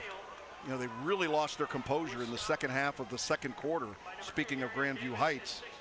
And right now, Centennial has momentum on their side, even though clock is running down. And Randy, they will get the ball first to start the second half. So this could be game-changing if they're able to get some points on this drive. Dean alone to the bottom. Again, a high snap. Gilbert will take it again and just back his way out to the 37, maybe the 38-yard line. 2 consecutive high snaps now by Jacob Barnes, 5'10", 260, and a junior, young man that's an encyclopedia of football knowledge. Even as a freshman, he could correct Coach Gooseby on blocking schemes. Coach Gooseby said he wasn't proud of that, but he said, you know what, Jacob, you're right on that. So it's going to be 2nd down now, and they're going to mark the ball out to the 38-yard line. Now, time is a factor with 1:44 left to go. Do you look for somebody in the open field right now with a passing play, perhaps? Well, they really have not been effective trying to get the ball out in the flat, but Randy, you would think that would be the strength of this offense. In the slot to the bottom is Overton. 1:27 left to go.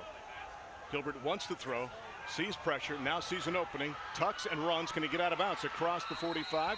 And he's got the first down and also will stop the clock with 1:17 left to go in the second quarter. You know, how big is the loss of Marquise Scott in that first drive of the football game, Randy, who was ejected from the game? Here's a guy that, the leading receiver coming back, and he's no longer a part of your football team for the balance of this game. Good effort, though, by Jalen Gilbert. Not going to throw the ball into a crowd, able to get the first down and stop the clock at 1:17. Well, Bennett, too, went out with that cramp scenario. He's still trying to walk it off. Womack had a cramp situation earlier on this drive as well, too. He hasn't been back out there much. So now it's 1st and 10 from the 47-yard line. Gilbert pumps right, looks left, has time. He's going to go long downfield and try to find number 9 downfield, Tavares Overton. And you saw the arm strength that time of Gilbert. It's going to be 2nd down and 10. Well, Tavares broke his route off, and he probably figured, I've been down here a long time. There's no way this play could keep going on. And sure enough, Jalen Gilbert decided to launch one, and this is a missile. Watch this. This looks like Cardale Jones letting one rip into the end zone, and nobody there to catch it. The funny thing is when they scrimmaged Worthington Christian, Gilbert was wearing the number 70. And it looked like a lineman playing quarterback. You thought John Hadel with the 21 was a high number when he played with the Chargers. You see a 70 flinging the ball about 60 yards downfield. You go, who is this lineman? Is that the "Don't Tackle Me" jersey? That's exactly what it was. Second down and 10 now from the 47, just over a minute left to go. 3 wide at the bottom, 1 at the top, 1 back in the backfield. That's Davis. Davis moseys out into the flat, guns it across the middle, pass is complete. Overton's got it. He's at the 40, brought down there, but Tavares has the first down. So a nice play by the 6'2", 168-pound junior to stop the clock and move the chains with 1:01 left. Pretty amazing that that ball was able to be connected on. That was a mistake in running routes. They had 3 receivers in exactly the same area. There is no way this ball should have been able to fit in with the number of defenders that are in the area. But it looks like Grandview Heights is just playing soft, trying to keep everything in front of them, not letting anything get over top. First and 10 from the 39 now, so the clock ticks again after the chains were moved. Dumped underneath, wide open to make the catch. Davis, 20, 15, down the sidelines to the 10, cuts his way back inside. Did he stay in bounds? They're going to check. Touchdown. 36 seconds left to go. I guess there was some concern if he went out of bounds along the far side, but Davis stayed in bounds, takes it in for the touchdown. 36 seconds left to go. And there is another Ramos Roofing touchdown. It is now 14-12, and they say offense, stay on there. We're going for 2. Yeah, that's a good idea. And how about that, Randy? You've been talking about the ability to get the ball out into the flat, find somebody in space. And that's exactly what Louis Davis was able to find. Space down there. Wow. And look at the missed tackles down the field. And you could tell he stayed in bounds. Did you see the rubber kick up along the sidelines? It was on this side of the white stripe. So he takes it the distance for the touchdown. Some 39 yards, and now they'll go for 2 and the tie. Gilbert, nothing inside, takes the diagonal. Can he break the plane? He takes it in for the 2-point conversion. And though Grandview seemed to dominate the first half, with 36 seconds left to go, we are knotted at 14. Yeah, and I told you that they're going to get the ball first to start the second half, speaking of the Centennial Stars, and they will have momentum on their side. All of a sudden, this thing has flipped totally, and Centennial looks like the better football team, the one that's more composed. And again, this is a quarterback keep the entire way. You cannot lose contain on the outside in these situations. Good job by Jalen Gilbert reading what the defense had. Another high snap. They may have to work on that a little bit. He's 6'4" and 225. Looks like a linebacker, runs like a running back, takes it in for the 2-point tally and knotted at 14. A young man, by the way, not only did his brother play at Centennial, his dad played at Centennial. He started playing football at the age of 5. And what position did he play when he was 5? I assume quarterback. He was a center. A center? Come on now. He was the center, and then they converted him to quarterback. Yeah, he was a little wide maybe as a young man, and they finally found out a spot for him. There's your drive. Took just over 3 minutes. 8 plays and 78 yards. When you wondered, could they take it the distance, they were able to do so. Early on, it was running plays, and a lot of that was Gilbert just keeping the ball, trying to create something, and ironically, that's how they got the 2-pointer to tie to knot this thing at 14 apiece. So with 36 seconds left to go, it's time to boot it. And we'll see what Ali's got up his sleeves this time. He goes deep. James has had a couple nice returns already in this contest. It'll go shorter, scooped up to the 22-yard line. Davis has got it. Darion to the far side to 30. Davis 35, 40.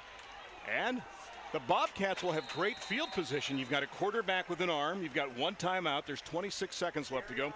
Realistically, as far as you can go is 40 yards on a field goal. Now, Darren Davis getting a pretty decent return there. You know, fundamentally, though, you don't want to break from one side of the field to the other on that kick return. And Darian Davis going off. Looks like he may have banged himself a little bit on the hand. You can see him holding his left hand a little bit, but they're going to keep him out there. And we've got a timeout. The second timeout for Centennial here in the first half. Yeah, I think Coach Coosby wants to go over the scenario here. Said, guys, we come back. We've climbed Everest. Let's not make a stupid mistake in the last 26 seconds. And for Coach Peters, we'll find out what they want to do. They want to go for it or just call it a half, tied at 14. With a passion for social justice and a flair for speaking her mind, Batwoman is ready to clean up the streets of Gotham City. Batwoman, starting Sunday, October the 6th, right here on the CW Columbus. Remember when Yvonne Craig was Batgirl? Yeah. Back in the day? Has a little Mike Todd look to her. I mean, just the scary. Wow. I mean, similar pose, similar look. I'm not touching that. Yeah, one. he's tough. He's tough. Coach Gooseby there. Trying to work your way out of that one, didn't you? Yeah. All right, the ball is at the 42-yard line. If you're Coach Peters, what do you think you're telling the Bobcats right now? Well, I think it's you're trying to make a decision, guys. What are we going to do? And if they were getting the ball to start the second half, Randy, I guarantee you they'd be taking a knee right here and heading for the locker room. The simple fact that they got maybe 2 or 3 plays where they can try and throw the ball deep into the end zone and make something happen. Interference, a tip ball. Maybe and you got the likes of a 6'6" receiver out there. Protect your quarterback, let him throw it deep. And you got Charlie James, who's had quite a first half as well, too, and he's got the catch.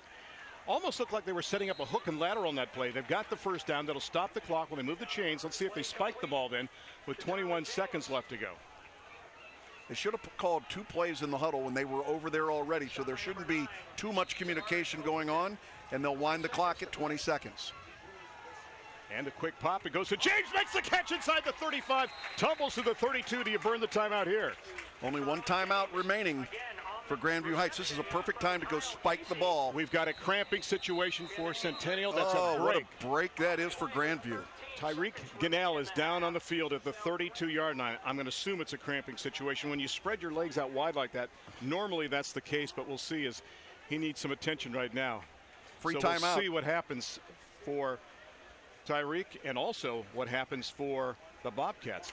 Stick around at the break for the Thursday Night Lights halftime show. We'll recognize our 2 Lifeline Ohio Scholar Athletes of the Week, all right? And our Mike Todd will introduce the marching bands and interview the band directors from both schools in the Music Go Round Marching Band Sound. Plus, we'll run through first half stats and highlights. I'll tell you what, Lifeline of Ohio does such great work. We appreciate what they do.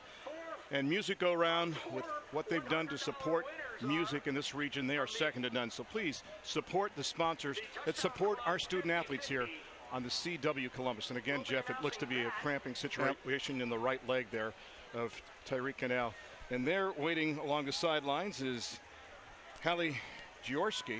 As we mentioned, 28 of 32 on extra points last year. She's made a couple in this contest. Range of about 40 yards. She's a soccer kid. Soccer used to practice late. Young lady who likes horseback riding, science, and obviously kicking the ball a lot as well, too. Yeah, how cool is it to have a gal on your football team and one that is out there in an important part of your football team? I had a chance to talk with her before the football game. Of course, I asked her the question that everybody wants to know. You know, what do they do with you in the locker room before, get started and everything? And she says it's perfect. They've made provisions for me on the road. Everything is handled professionally, and she feels very much a part of this football team. So congratulations to her. And her future in college is soccer. That's her #1 sport, and that's what she wants to get after. So, Mike Todd, you've been down there the entire first half. Grandview Heights is not running into any of this cramping situation. Are they just hydrating the heck out of these kids on the sidelines? Well, I think you've got to attribute that to the training staff. Once again, trying to keep these athletes hydrated especially during the first game. And I think we've seen this a couple of times at Thursday Night Lights, this first game of the year. A couple of these athletes are unable to really get themselves going, and there's a lot of cramping up. So, I think you really want to compliment the training staff. That's what really keeps these guys hydrated, especially during a contest like this.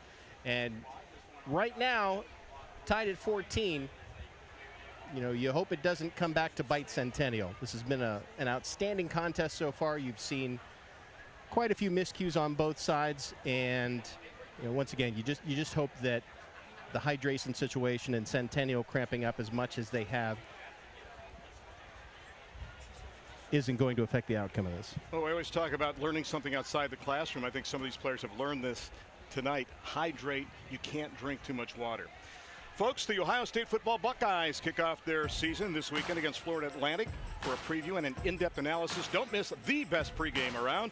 It's The Football Fever, Saturday at 11 a.m. on ABC6. And at noon, join Fox 28 and the CW Columbus for the Big Game Supercast. That's right. The Ohio State game against Florida Atlantic can be seen on both Fox 28 and the CW Columbus this Saturday at noon. So check it out. A little bit about that game. What do you think is going to happen for the Buckeyes? Are they going to walk? I mean, it's the first game for Coach Day, will there be butterflies with some of the new faces out there? How will they perform against Florida Atlantic? You know, you got a new quarterback. That's the biggest bogey is not knowing what's going to happen. Justin Fields is a starting quarterback to transfer from Georgia. This is a guy that's got a great upside. He's got great potential, but he's never taken a snap in Ohio Stadium in a real game. So nobody knows exactly what that's going to be like. But there was a guy last year that was very similar to that. Guy by the name of Dwayne Haskins, who kind of proved that he can handle that situation, handle the big stage okay. But I think that's one of the things you want to watch in this game is how does Justin Fields handle the big stage. So 1st and 10 for the Bobcats. The ball at the 32. They have one timeout left. It is 1st and 10 with 13 seconds left in the first half. Clock will start. Is it Lachey time? He's flanked to the right. Pressure on Casey. Gets away once. Tries to throw it. Pressure's on. Knocked away. And they're going to rule that an incomplete pass with 4 seconds left. Well, you couldn't afford to take a sack back there, and that's exactly what looked like was going to happen. Watch the pressure coming right up the middle. Breaking free up the middle with number 52. That's Justin Grimes. Led the team a year ago in quarterback sacks, and he put a lot of pressure on quarterback Kyle Casey. So, Randy, timeout by Grandview Heights, and this is time to just throw the Hail Mary. Well, you've got a big target, as you mentioned, too. I like that concept of the hook and lateral. It looked like they were going to try that earlier on that pass completion to James across midfield. And you got to think they're going to key on Lachey, a guy that goes 6'6" and 230 pounds. So you've got to think maybe not even double coverage, but triple coverage on him by the Stars. And I think Coach Gooseby and company are very thankful for this timeout to kind of go over their defense one more time. I like the looks of both of these teams offensively. I see a lot of weapons out here, Jeff, that historically we don't seem to see in week number 1 of a season. Yep. Been very impressed with that. You know, one thing here, from an offensive standpoint, everybody in the building knows that number 24 is a 6'6" guy that can probably go up there and strip the ball from anywhere, you know, throw it up high for him and everything. How about going away from it? All right. You use him as a decoy, send a bunch of people over there looking at him, stare him down if you're the quarterback, and come back to Glenn Cribbs, number 16. He's a 6'3" guy. Go ahead, let Luke Lachey be the bait, and then go ahead and get it to number 16, Glenn Cribbs. You're right, 6'3", 185. He's going to go widest to the top. Let's see if they do that triple stack routine again. It's close to that, so it'll indent it this time. But Lachey to the bottom, triple stack to the top. Casey looking for Lachey. He's got double coverage, maybe triple. It's a jump ball, and it's going to be intercepted by Womack at the 5-yard line. And no flags on the field, and that will end the first half of action. So a valiant comeback by the Stars. Ironically, when the sun came down, the Stars came out. They've knotted this game now at 14 apiece after the first 2 quarters. 2 teams that went 7-3 and 7-4 respectively are knotted here at halftime of week number 1 of the campaign. So it should be a lot of fun to see what happens in the second half. And again, Centennial will get the ball to start the second half. Let's go down to the sidelines right now, and Mike Todd is standing by with the head coach of the Bobcats. Coach, you were able to control the line of scrimmage. You were able to control time of possession, but weren't able to pull away. What's the message to your team at halftime so you can regain the momentum for the second half? Well, we got to do our jobs. I mean, it's a 14-14 ball game. We give up 2 big plays, and that's why they got 14. When we do our jobs, we keep them in front of us. We got a chance.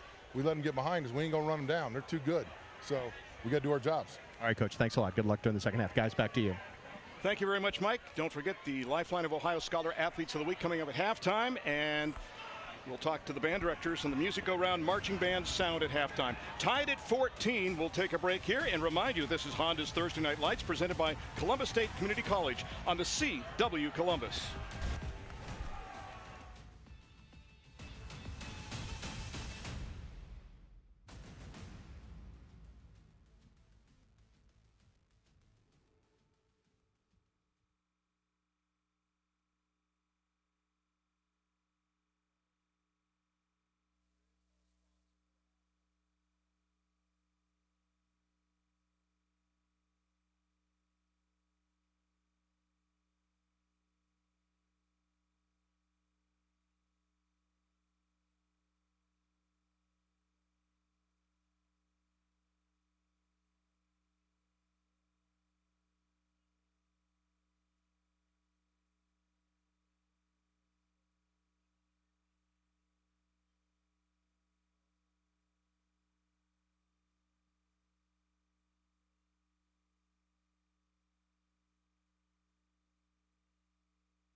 You are watching Honda's Thursday Night Lights on the CW Columbus. Centennial and Grandview Heights tied at 14.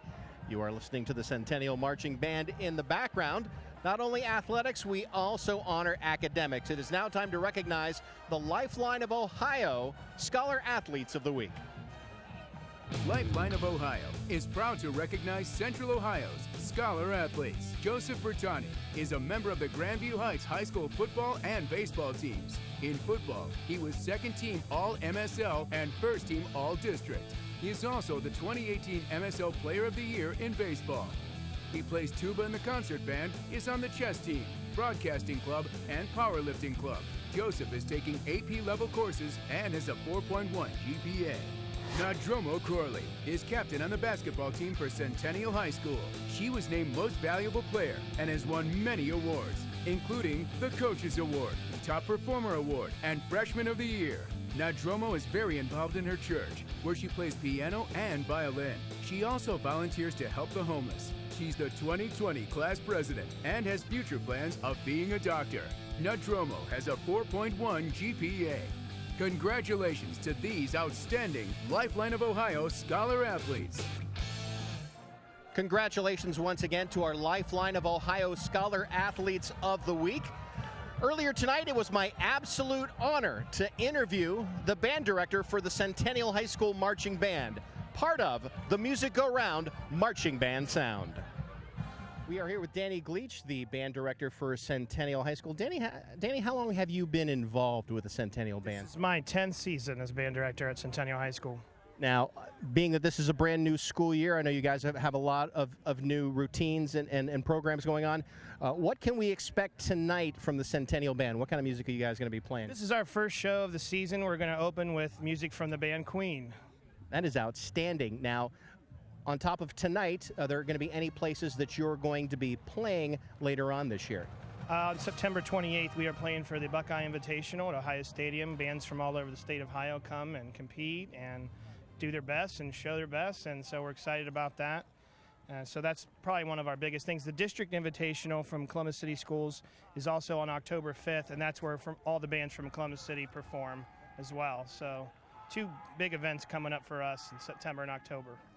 Now, of course, the band being featured tonight on television, what was the emotion like this week for the band knowing that they were going to be on Thursday Night Lights? Well, the students were really excited. I think they were, sweating a little bit to get the show as, perfect as they can get it. But tonight we did our last run through of it, and we felt pretty good about it. So they're excited. Well, we appreciate all your hard work, and we're excited to hear the band tonight. Once again, folks, this is Danny Gleach. He is the band director for Centennial Marching Band.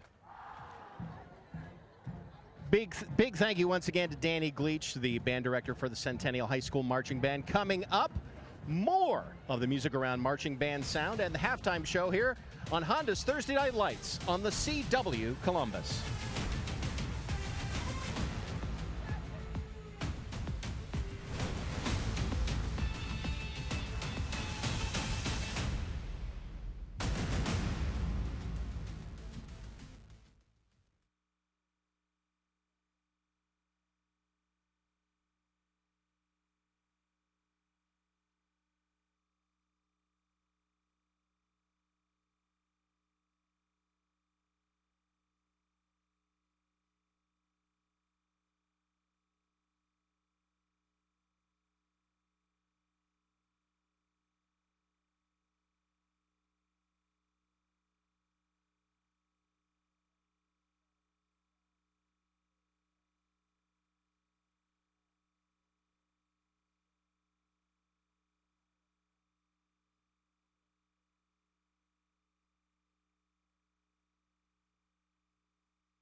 Centennial and Grandview Heights are locked at 14 at halftime on Thursday Night Lights on the CW Columbus. Let's go ahead and take a look at highlights from across the country.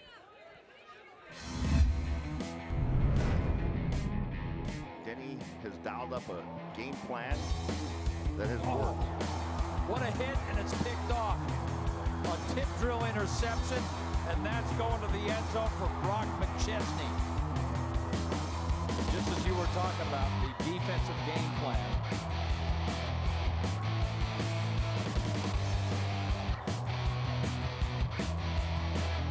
Still early stages of this fourth quarter, and there goes Combs, breaking away down the seam. He's to the 20. Combs takes it in, 54 yards.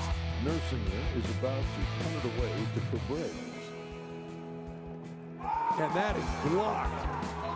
And it is scooped up and taken down to the 11-yard line. Let's take a good look at it, see who got this. And right up the middle. It was held. I believe it was Topher Wilson here. Blakely gets the snap. He goes up the middle. I don't know. Hey, how about the Durango D? That is a big goal line stand right there. Outstanding work. You talk about getting in there, sacrificing your body. How about the quarterback on offense, Cade Renshaw, with the submarine shot, really blew that play up. And from athletic action to musical action, I was able to speak earlier tonight to the band director of Grandview Heights Marching Band, part of the Music Go Round Marching Band Sound. Honored to be joined by the band director for Grandview Heights. This is Chris Herman. Chris, how long have you been involved with the Grandview Heights Marching Band? This is my 6th year in Grandview and my 19th year of teaching. 19th year. What do you teach? I teach the high school band, our jazz ensemble, a music theory course, and I also assist our middle school band program. That is outstanding. Chris, I know that your band is unique in that they do things a little bit different than other high school bands. Tell me about that. Right. Unlike some of the other bands in Central Ohio, we are non-competitive, and our students will learn 5 different shows and 5 different sets of drill, and they'll march each one of those shows for our 5 home games this season. So that's kind of like almost like a college band where they do all of these different things. So what can we expect to hear tonight? Tonight's show is dedicated to boy bands, so we'll feature the music of One Direction, Jonas Brothers, BTS, and I'm blanking on the last one, but it's a 90s classic, I know that. It's hard to keep up with all of the boy bands, especially from the 90s. Okay, so give us a little tease, a little preview. What are some of the other things we can expect this year that you can hear if you come to a Grandview Heights game? Absolutely. We'll also be doing a patriotic show in honor of 9/11 here in a couple weeks. We'll also be doing the music of the Jackson family, as well as Queen, like Danny's band, the Centennial band's doing tonight. And then our seniors actually select all the music for our final show. It's called the Senior Show. That is outstanding. Well, Chris, we're so happy to have you here. Thank you so much for hosting us here for Thursday Night Lights. Once again, this is Chris Herman. He is the band director for Grandview Heights Marching Band. Big thank you to the Grandview Heights High School Marching Band. Playing a little Jonas Brothers behind me right now. My wife's embarrassed that I know that song. Coming up, we're going to have stats and highlights from the first half. You are watching Honda's Thursday Night Lights on the CW Columbus.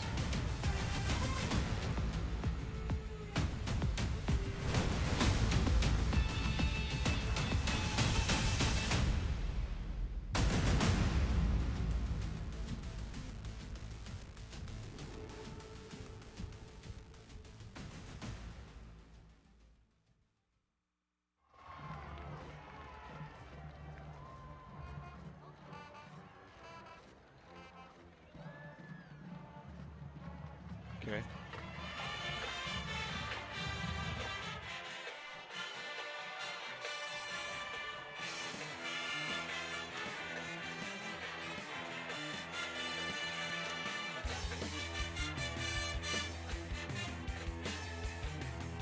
He really didn't look like he was going that fast until I compared him to other people. He looked like a fullback, you know?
Welcome back to Grandview Heights High School. We're tied at halftime. Centennial 14 and the Bobcats 14.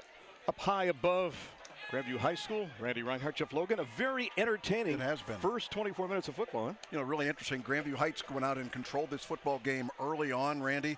Only 5 offensive plays in the first quarter for the Centennial Stars.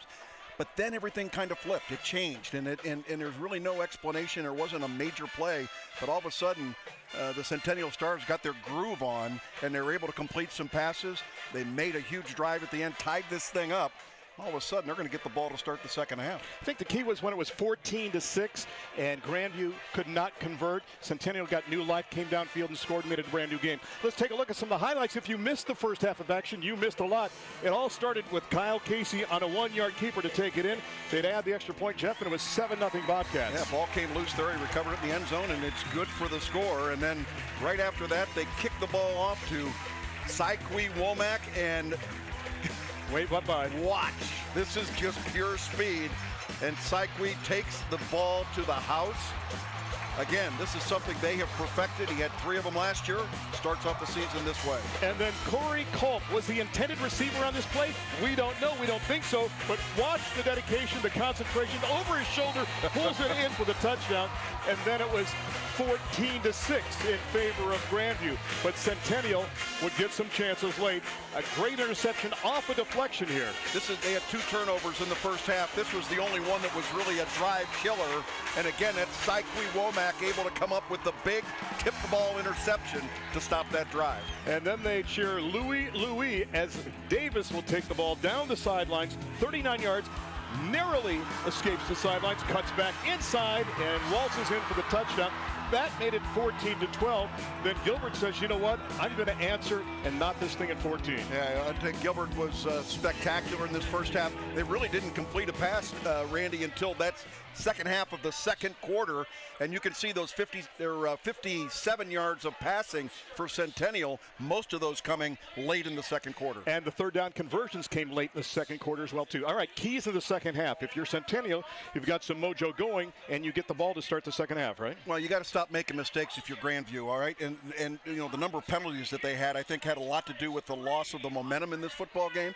But Jason Peters is going to tell his football team, we have no momentum. We have to go steal it back. We got to make it happen. On the other side, Coach Goolsby's telling his young men, we own this. This is a rivalry game. We believe in it. It's yours for the taking. Are they going to have enough bodies to make it through the end of the game, though, because of the cramping? The Bobcats have scratched out the last 5. Can they keep it going? We'll find out. Second half is just around the corner. Stick around for a lot of football action in week number 1 on Honda's Thursday Night Lights, presented by Columbus State Community College, right here on the CW Columbus.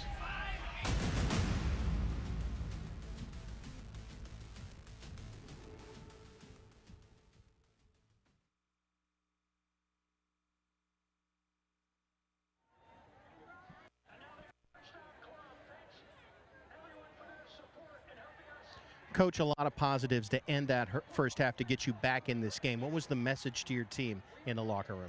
You know, I just told them that, you know, we're very fortunate to be in a position that we're in. We kind of dug ourselves a hole in that first quarter. You know, against a team like this, you don't get many opportunities to break even like that. So I told them we're very fortunate and we need to take advantage, you know, of the opportunities that we've been given. All right, Coach, thank you so much. Good luck during the second half, guys.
Welcome back to Anderson Field at Bobcat Stadium. Tied at 14 as we get ready for the start of the second half between Centennial and Grandview.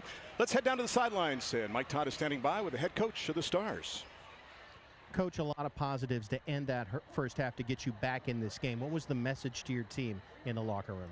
I just told them that, we're very fortunate to be in a position that we're in. We kind of dug ourselves a hole in that first quarter. Against a team like this, you don't get many opportunities to break even like that. So I told them we're very fortunate and we need to take advantage, of the opportunities that we've been given. All right, Coach, thank you so much. Good luck during the second half, guys. Mike, thank you very much. And it should be an entertaining second half of action here as both teams made statements. It was the combination of Grandview Heights finding their quarterback Casey to Lachey and also to James early on. Then in the second quarter, that guy, Mr. Gilbert, kind of took over and did a good job with his team, especially late in the second quarter. Ironically, they were running between the tackles a lot of times with Jalen doing it, but then they were able to find Davis down the sidelines for a touchdown. So a mix of everything, and I'm not sure, you talked about the mo for Centennial. We'll have to see what happens here in the second half because I think each team has had that crest going for a while. We'll see who's got it in the third and the fourth quarter, respectively. Well, and I think one of the things that Centennial has recognized is that Grandview is playing defensively in the secondary a little soft in terms of like a cover three. Keep everything underneath you. And I think that's out of respect for their athleticism and the fear about them going over top. Well, when a team does that and they've got three deep safeties, one of the things you can do is you can expose the underneath. And that's exactly what they did on that pass out of the backfield to Louis Davis for the touchdown. They found that soft spot underneath. And you get your guys in space, anything can happen. What I like about the Bobcats as you look at the combination of Lachey and Casey and now the cheerleaders is the fact that they have been there before. Centennial, some of this is uncharted territory for them. But you look at Grandview, we talked about the fact that they made the playoffs in 5 and 11, 14, 15, and 18. And you just go back a few years and you see the success they've had. You go back 4 years and they were 12-2, 5 years, 9-3, and back in 2011 they were 10-1. So they've been there before. Can they come back again here in week number 1?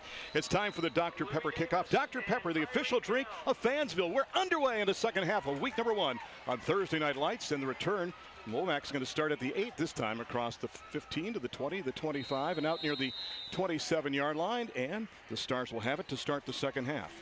Well, that's one of those big offensive weapons. Anytime you kick the ball to this Centennial football team, they can take it back. Syquy Womack already one kickoff return for a touchdown in this game, and he had 3 of them a year ago. And a pick as well, too.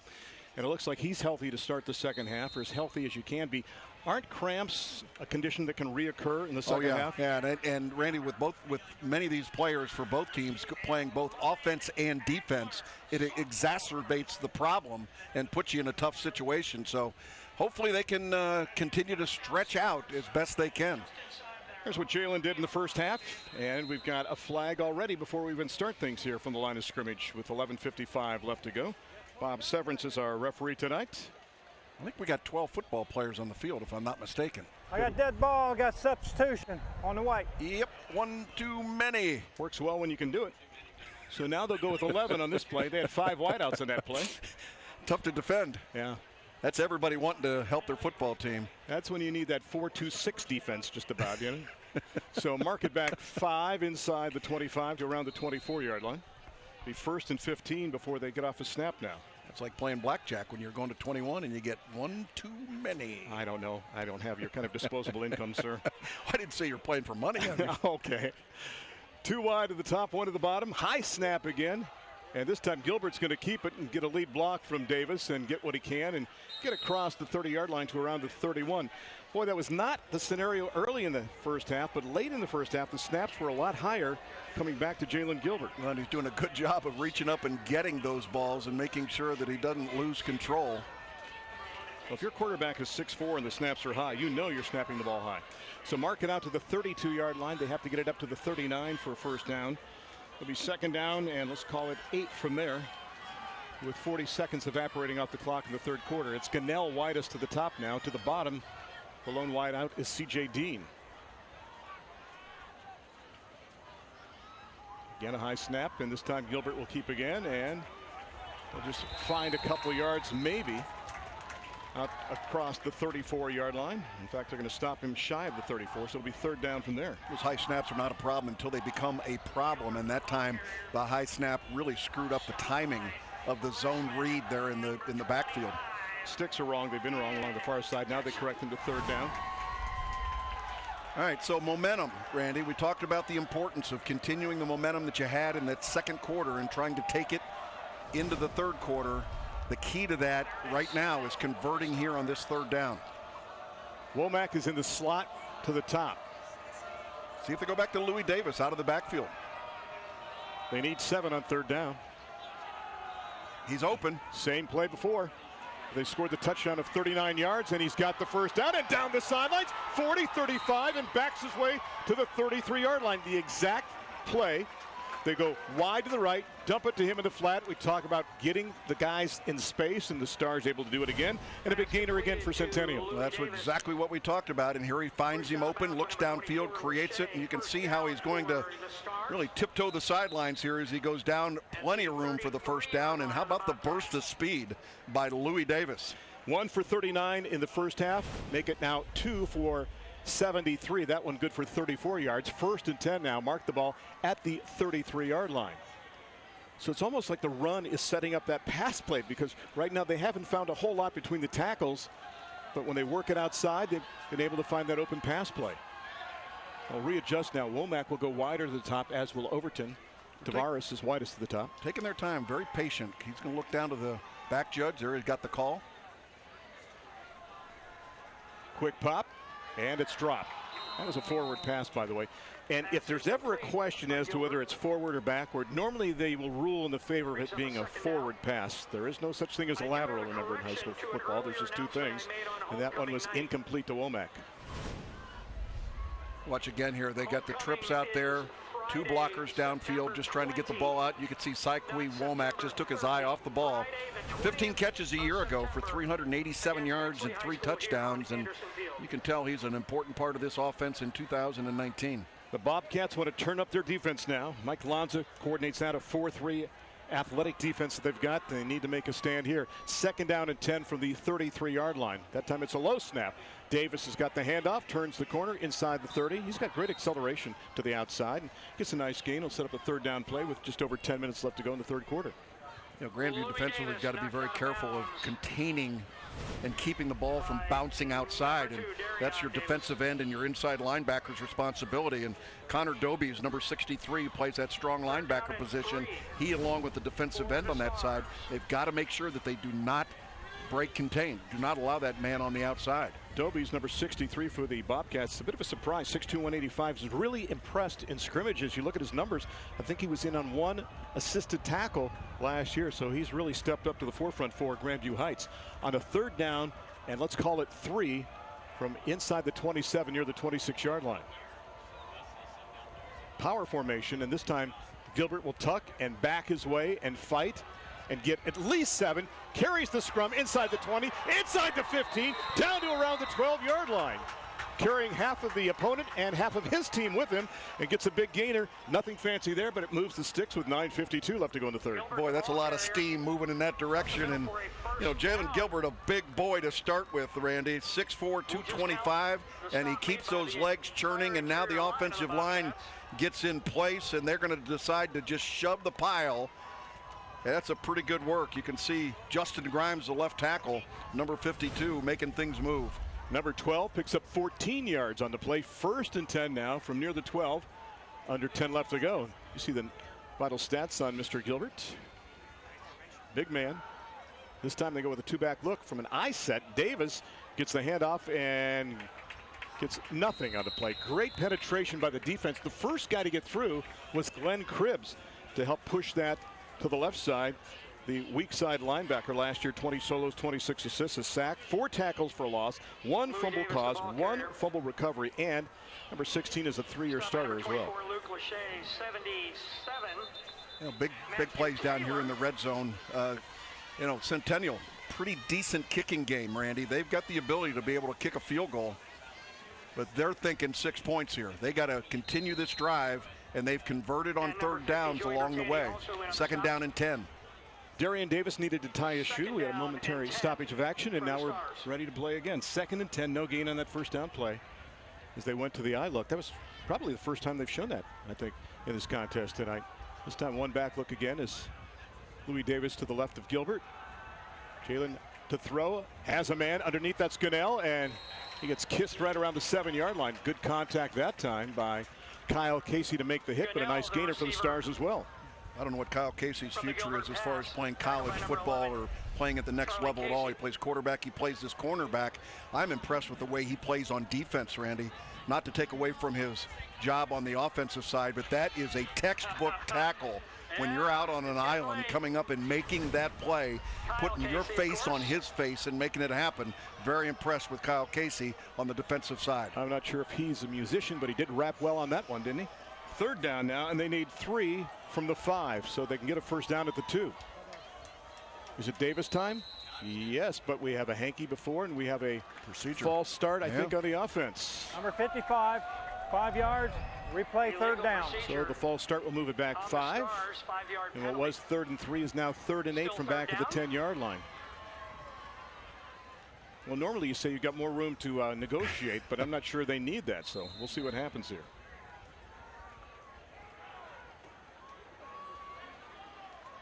Late entry into the game, Syque Womack. He's wide at the top. Yeah, he'll be at the slot on the top of your screen, out there with Tyreek Gunnell. And Davis to the right of Gilbert in the backfield into the bottom of the set. It's Dean on a 3rd and 8 from the 10. Gilbert's got time. Looking for options, sends a man out of the backfield. That's Davis. Can he break the play? Takes it into the touchdown. Louis Davis, another score as a receiver, if you will.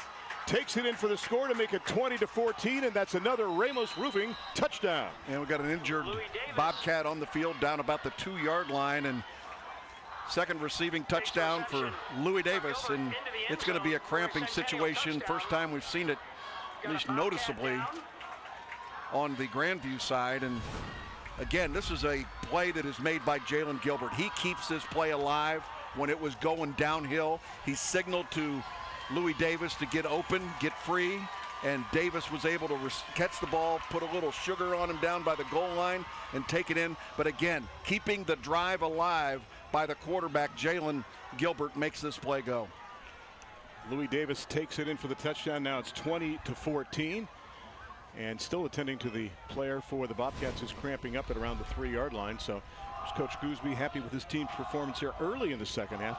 After Grandview, you've seen what was an 8-point lead swing basically the other direction, Jeff, with a couple of touchdowns. It's amazing. I mean, this is a game you thought maybe that Centennial was dead and gone early in this football game. I give a lot of credit to the head football coach, Dante Gooseby, for keeping his team involved. They made some mistakes early on, but they've done a terrific job. And the injured guy on the play with the cramping is Kyle Casey, who's also your starting quarterback. So this could get really interesting for Grandview Heights. And we'll monitor that situation throughout. You don't need a TV to watch Honda's Thursday Night Lights. You can watch it on your smartphone, which is a great way for out-of-town fans to catch tonight's game. Just go to cwcolumbus.com, click on Sports in the main menu, and watch the live feed right in the palm of your hand. I've already heard from 3 different cities in California that are watching tonight, and also my family up in Indiana as well. Extra point time now for Ali to make it a 7-point cushion. Plenty of leg. Is it inside the uprights? Nope, it's wide left. Looked like it was hooking, and the kick is no good, and we've got a player down now for the Stars. That could be Ali. I think he is down in the field. We'll take a break as they attend to the kicker and linebacker. So with that being said, Centennial up 20-14, 7:40 left to go. We'll pause and remind you this is Honda's Thursday Night Lights, presented by Columbus State Community College here on the CW Columbus.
Well, Centennial's kicked up the offense. They were stagnant in the first 12 minutes, but since then, 180 yards since the first quarter in 16 minutes and 20 seconds. Let's head down to the sidelines right now and Mike Todd. Michael?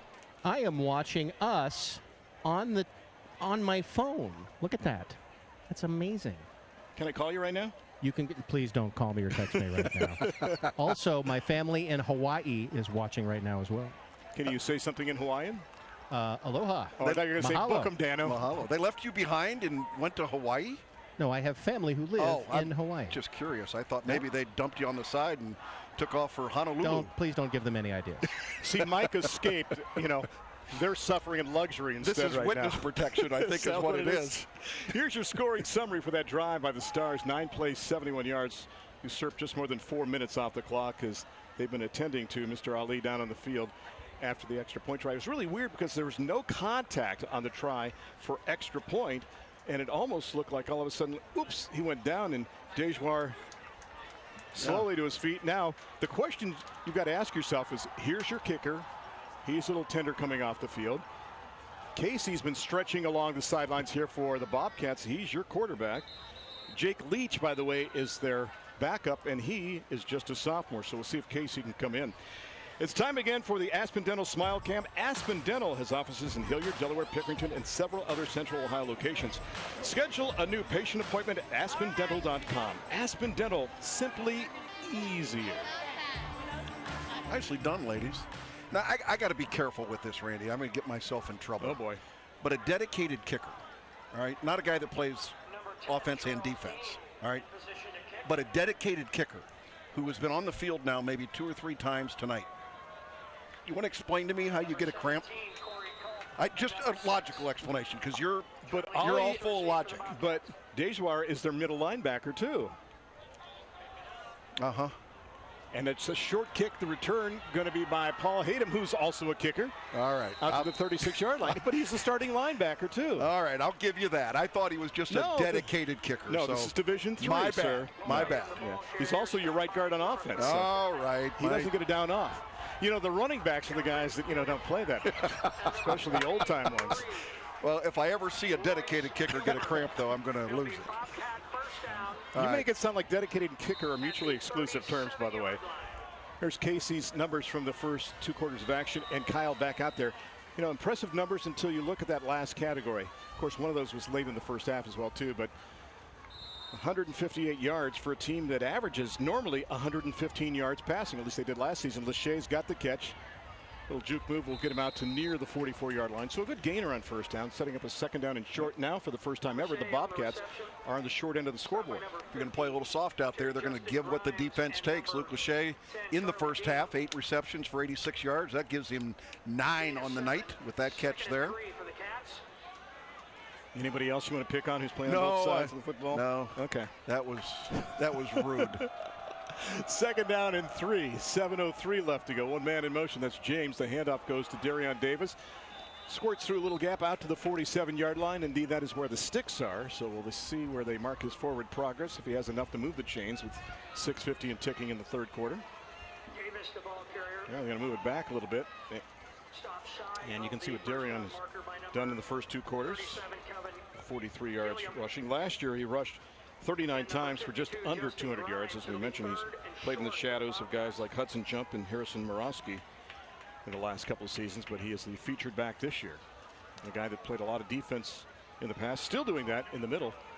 Third down, and they roll in to be just shy of the first down. Third down and less than 1. It's James readjusting. See if it's Davis time again.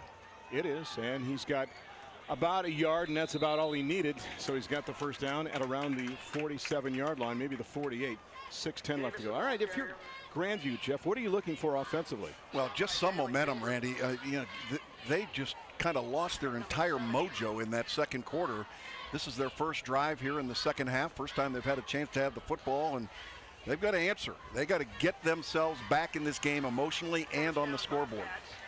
Widest to the top is Glenn Cribbs. James next to him.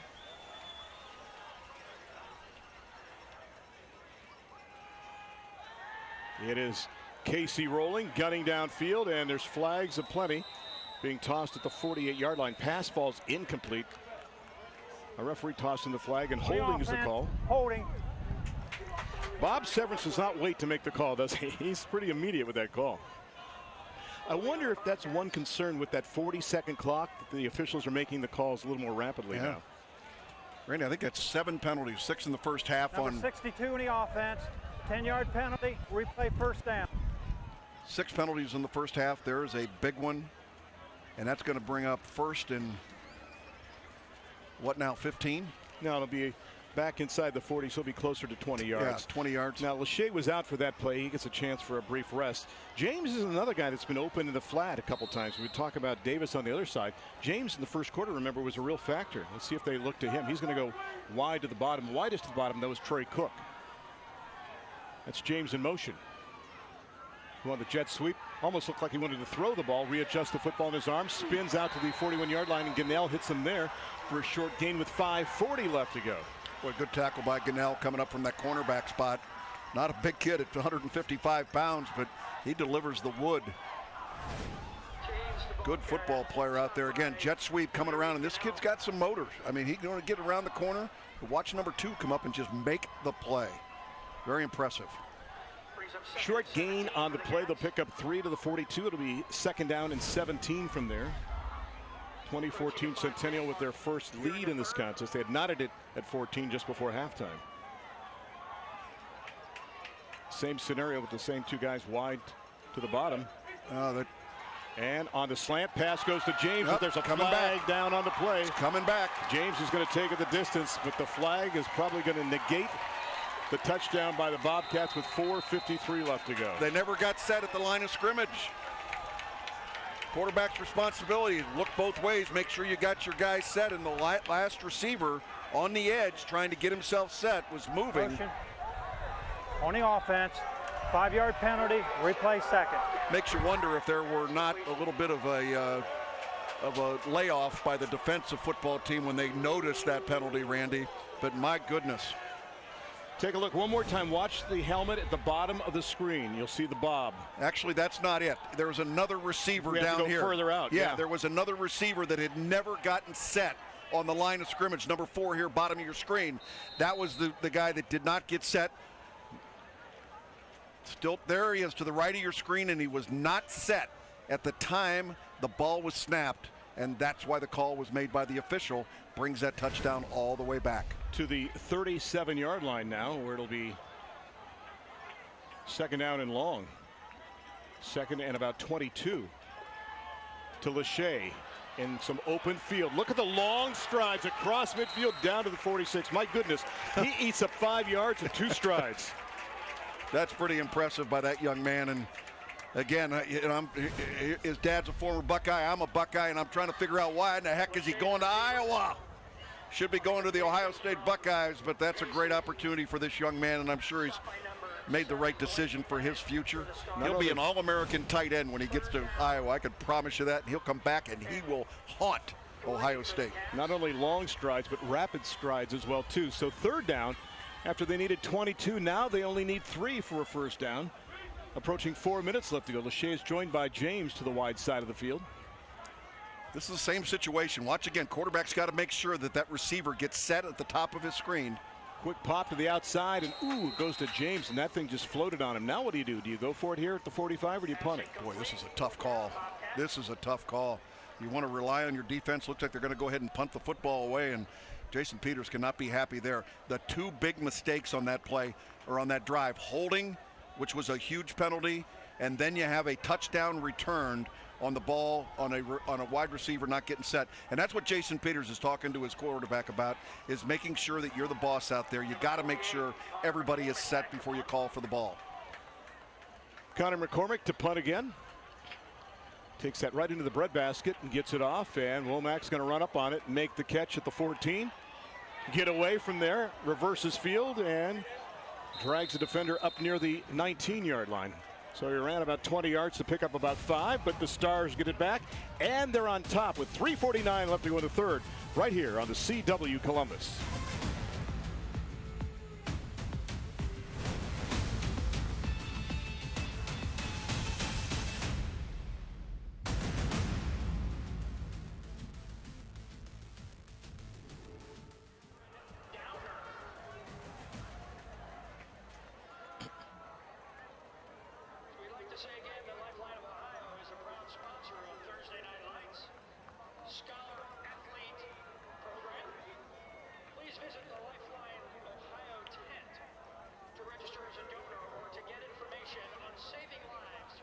Maddie's leading UCLA 17-7. Go Luke, third period. Fire Luke football. Remember that? Yeah. I remember when he started as a freshman.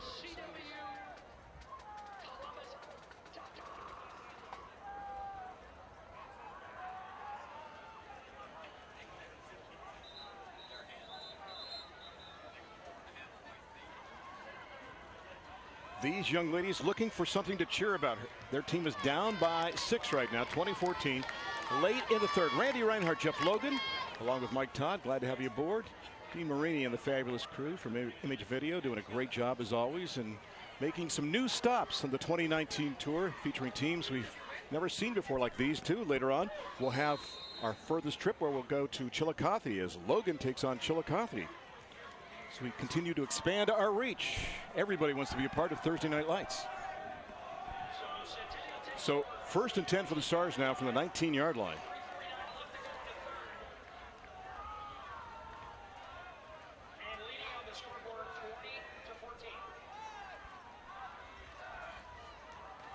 And it's free. Gilbert lost the handle, and it's free at the 20, and the Bobcats say they have it, and I think they do. Wow. Yeah, that's a game changer right there. First turnover of the game for the Centennial Stars. And on the recovery, it is Matthew Taylor. That is just not good ball security by Jalen Gilbert. Here's the watch. Look at it again. Snap again, a little bit high.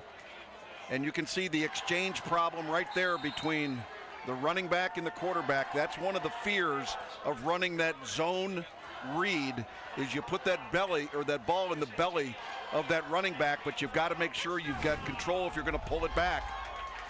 See if they can cash in.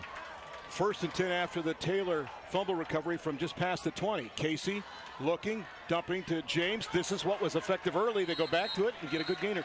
Jeff, as a running back, how did you know when the ball was going to be in your breadbasket to keep? Because you can call one play, but if they see something different, maybe the quarterback wants you to keep it. You know what's kind of interesting, Randy, is that you could read it with your eyes, not so much what the ball was doing in your belly in the breadbasket there. You could tell if the quarterback was going to read that and going to pull the ball or give it to you. So it wasn't so much the feel, but it was seeing and keeping your head up and knowing that you were going to get the ball or not because of the reaction by the defense. Nice gain on that first down play of nearly 6. Actually, it'd be closer to 2nd down and 4 inside the 15-yard line. And this time Casey will keep it. He'll slide down, and there's a flag. Again, that same situation. Is James going to take it? Is Casey going to keep it? Either way, as he slides into second base, there's a flag at the 17. Mr. Severance now will not give us an immediate call. He'll check with his compadres, Jim Joy, Cheyenne Wells, Bruce Parrish, and Reed Cartnell. And the man with the mustache will say, number 68 on the offense, 10-yard penalty, replayed 2nd down. Coach Peters not a happy camper right now. The 47-year-old head coach. Got a playoff record above 500, 5-4. Take a look. Just not a very good job of executing any part of that play. Blocking assignments, holding, exchange problem between quarterback and the wingback. It is week 1. So you can see some of these mistakes coming to the forefront. 2nd down and long right now. Quick pop, it goes to Lachey on the bubble screen inside the 20, inside the 15. Lachey sidestep to the 5. Luke Lachey, touchdown. Yeah, that's what makes him special. You can tell people that elevate their game above those that are out on the field with them, and this kid is the real deal. Instead of taking it to the house, he takes it to the roof. That's another Ramos Roofing touchdown. And it knots the game at 20 with the all-important extra point for the smallest player on the field to follow. Dad's happy, everybody's happy. Good job. This is the bubble screen to a 6'6" guy. Are you kidding me? And look at the moves downfield. Looks like a tailback running the ball.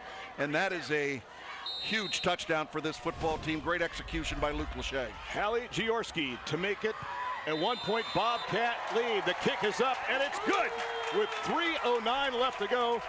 And it's 21-20 in favor of Grandview Heights. What a run by Lachey after the catch, and you saw the darting moves that he has. Now you can understand a little bit better why he can be 6'6" and a guy that can play defensive back and tight end and wide receiver. Yeah, good protection here. Bubble screen. You got blocking downfield. Don't underestimate the fact that these guys are getting downfield and getting in the way of those defenders. You can see the crowd down there, and Luke is able to set it up and be able to make the play. Now, one of the concerns about Luke Lachey, is he really that good because he plays Division VI football and he doesn't go up against a bunch of Division I football players? You see a play like that, there is no doubt in my mind this kid belongs at the highest level. Great play there and great execution. The real deal is the real deal, and he was there too. 2 plays, 20 yards, took just over half a minute off the clock. As now the Bobcats cling to a 1-point lead. Last year it was 27-0 Grandview. 2 years ago, 30-28 was the final tally. 2 plays, 20 yards, 34 seconds off the clock, as I just mentioned. So now it's a 1-point lead, and out there to kick it off is Paul Hayden. Womack's got company back deep. See if they kick it away from Syquy or not. It's a line drive affair. It's going to go to Davis, and Louis got it at the 11. Lucien to the 20. If he brings it outside, he's got a chance if he can turn the corner. Out to the 25. And the guy that extended it, and the ball is free at the end. They're looking for it. Giving it to Grandview's got it. Just across the 32-yard line, the Bobcats come up with a football.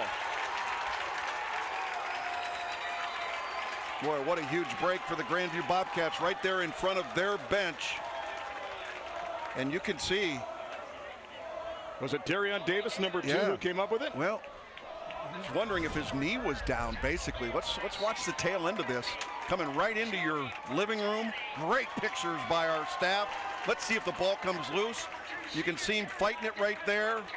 Where's the ball loose? No question about it. Ball is loose. And there's the recovery. Davis on the recovery. Bertani did a good job of stretching that play out. Was looking for some help, but he actually was able to slide and flow to the football and help to make the hit on the play.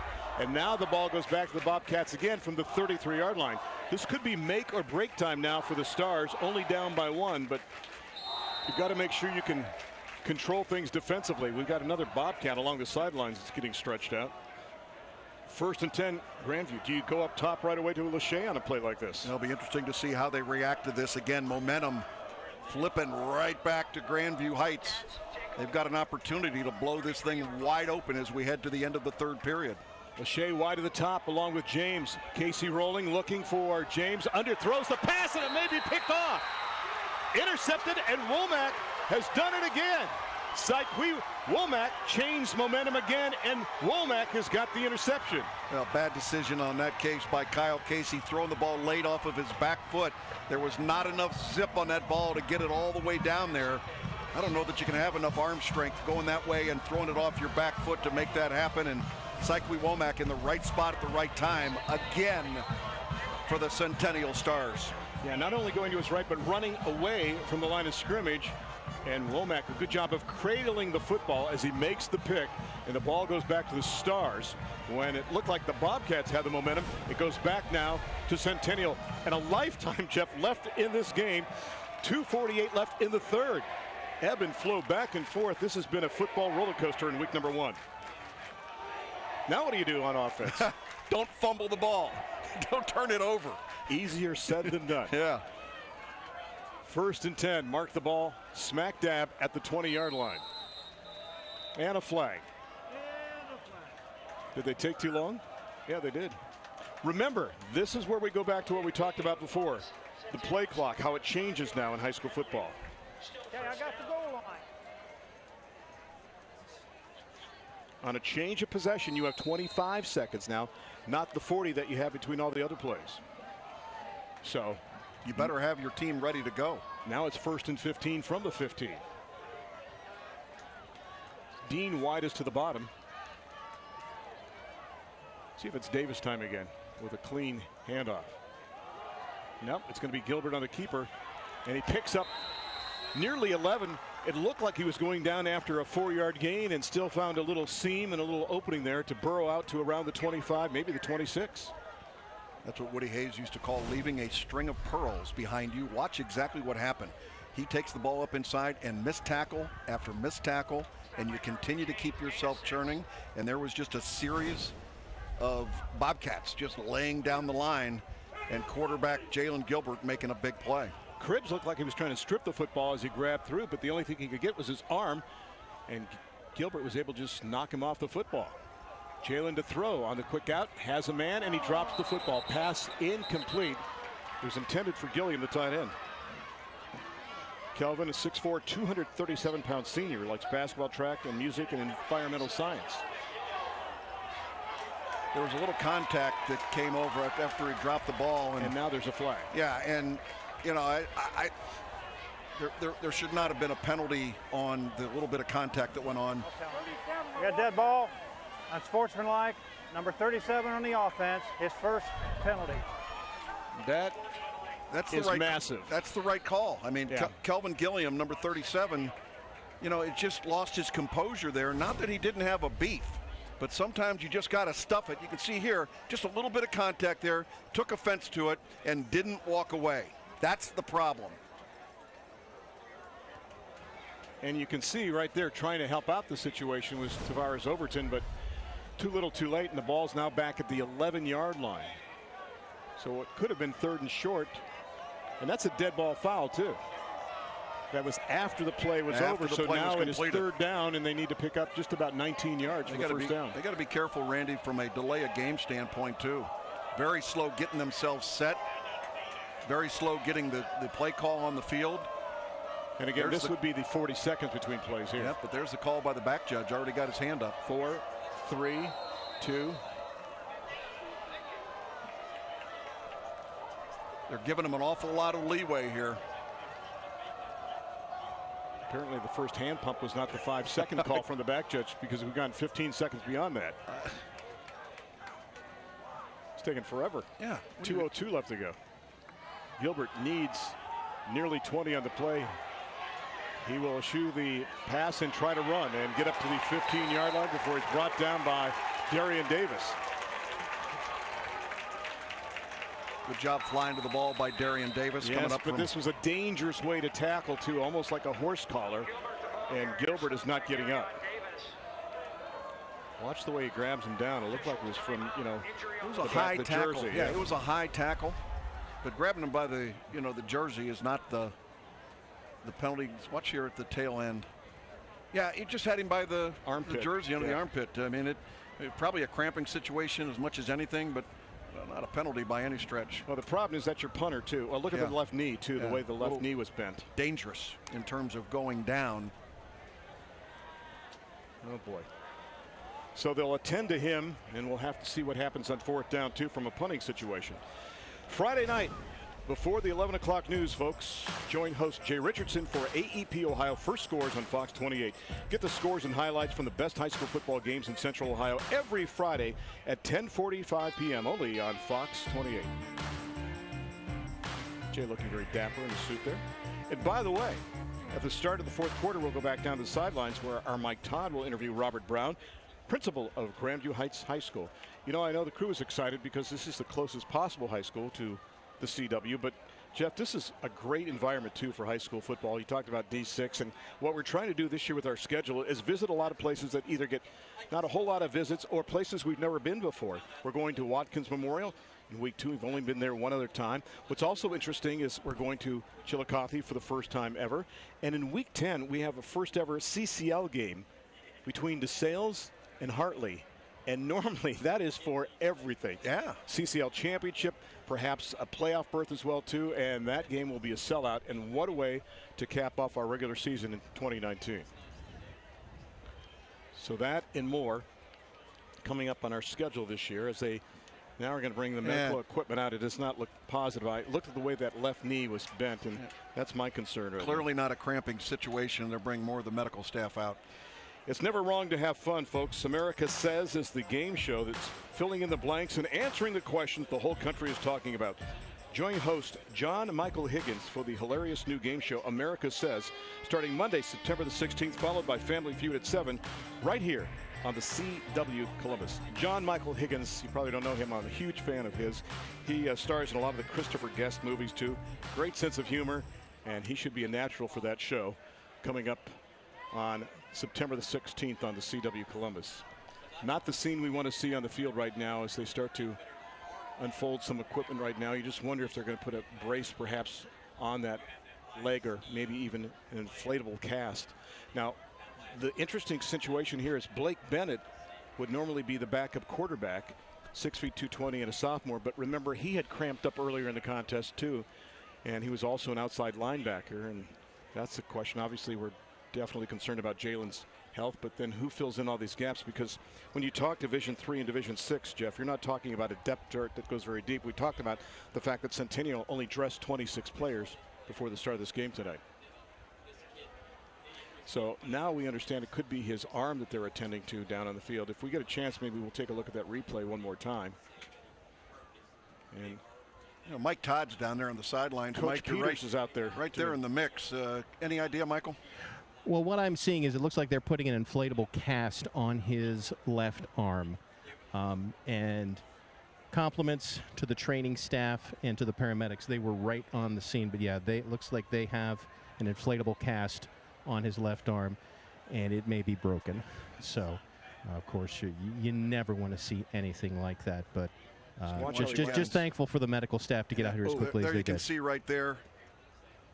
And it looked like he went down and rolled that wrist, Randy. It's funny because, it was his wrist, but initially you look at the knee and watch the way the knee bends on this contact. That looks like painful there, like it would pull some ligaments, but instead they're attending to the left arm. The left side of his body did not go down properly, and he's paying the price, unfortunately, right now with 1:45 left to go in the third quarter. We'll take a break and come back to the remaining moments of the third quarter and the fourth quarter in week number 1 of Thursday Night Lights here on the CW Columbus.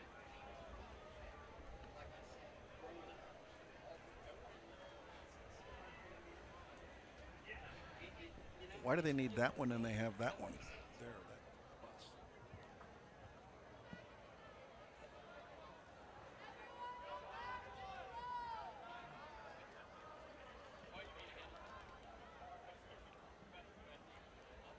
When I first looked at it, I looked at the knee, and that looked horrible. Certainly didn't look like upper body. No.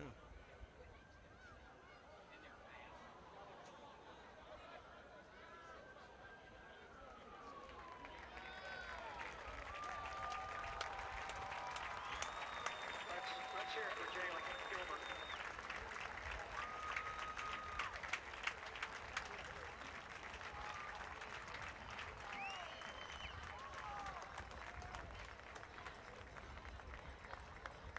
Mike, we might throw it back down to you if that's okay.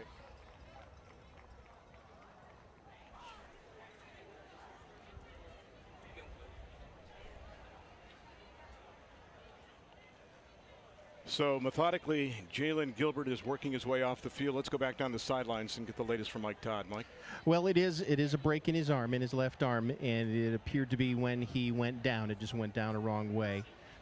They do have the inflatable cast on there, and it looks like the medics are ready to take him.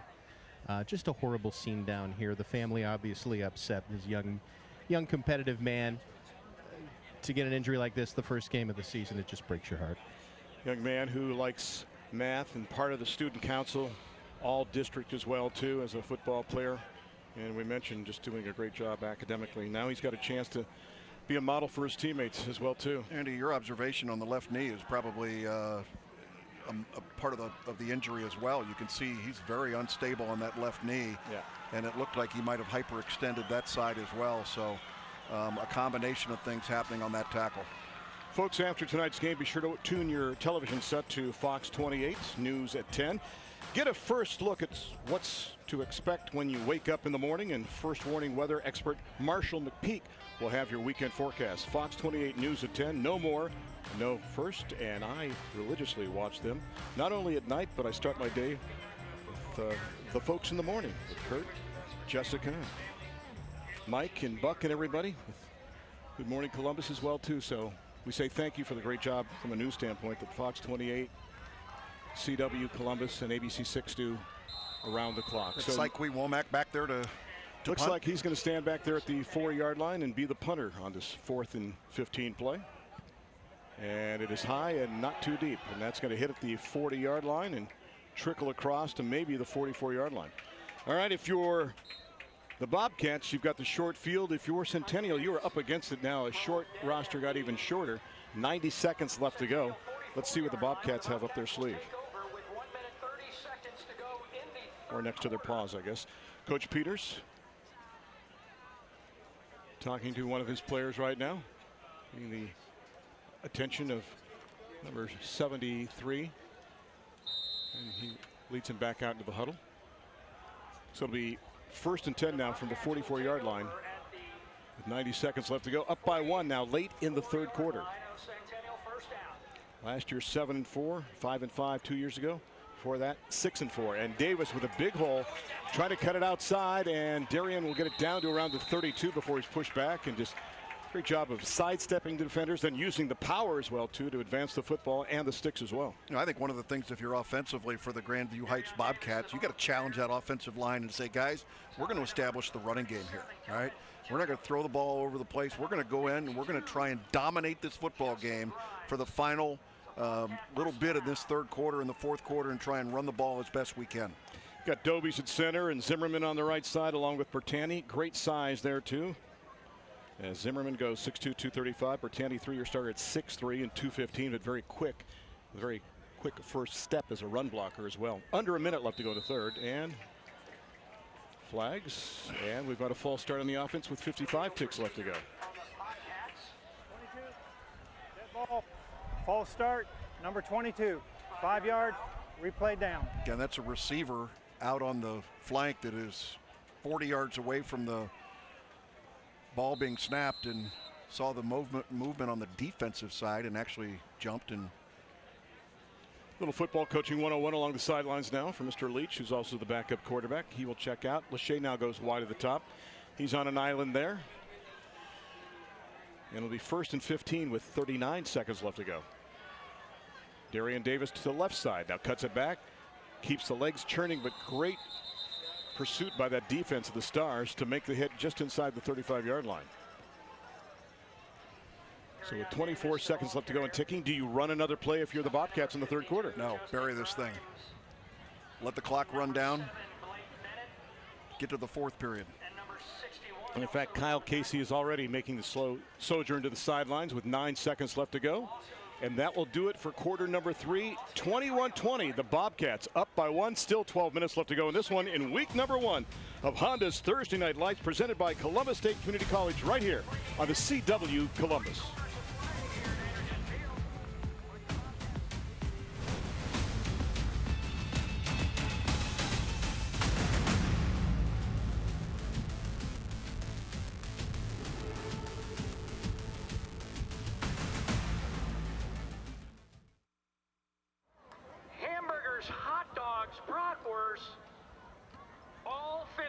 Off right now. Get down there, grab your hot dogs, grab your bratwurst, grab your cheeseburger.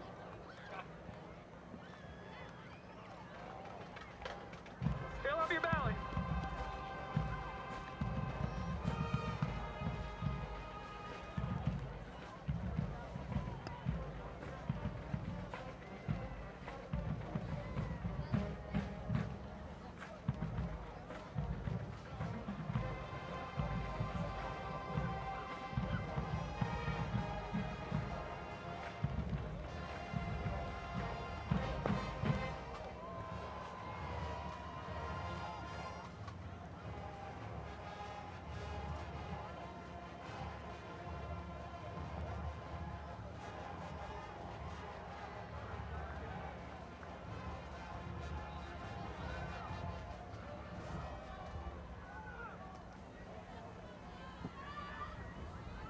So we would also like to thank some wonderful sponsors to the Grandview Heights Touchdown Club. Giant Eagle Market District does a ton of gratis in-kind support, providing food almost every week for our kids. They provide steaks during playoff games and anything else we need from them. Camp Bobcat provide fruit and all kinds of wonderful stuff. We'd also like to thank the great people at the Ohio Tap Room. John Evans, what a great guy, what a great place. Go there, grab a growler. They provide us a lot for us, our events where we make our money.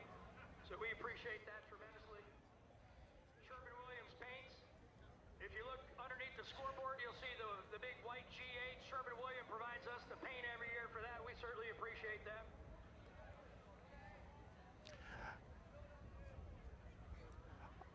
All right, thanks a lot. Thanks a lot, Randy. I'm honored to be joined by the principal here at Grandview Heights, Rob Brown. Rob, I know you guys have got a lot of renovations that are taking place here at Grandview Heights High School. Yeah, we're very excited. It's been a long process with the renovations. We had a levy campaign last year. We're going to break ground this winter with our new 4th through 8 middle school, elementary middle school, and then after that we'll do our high school renovations. Very exciting time.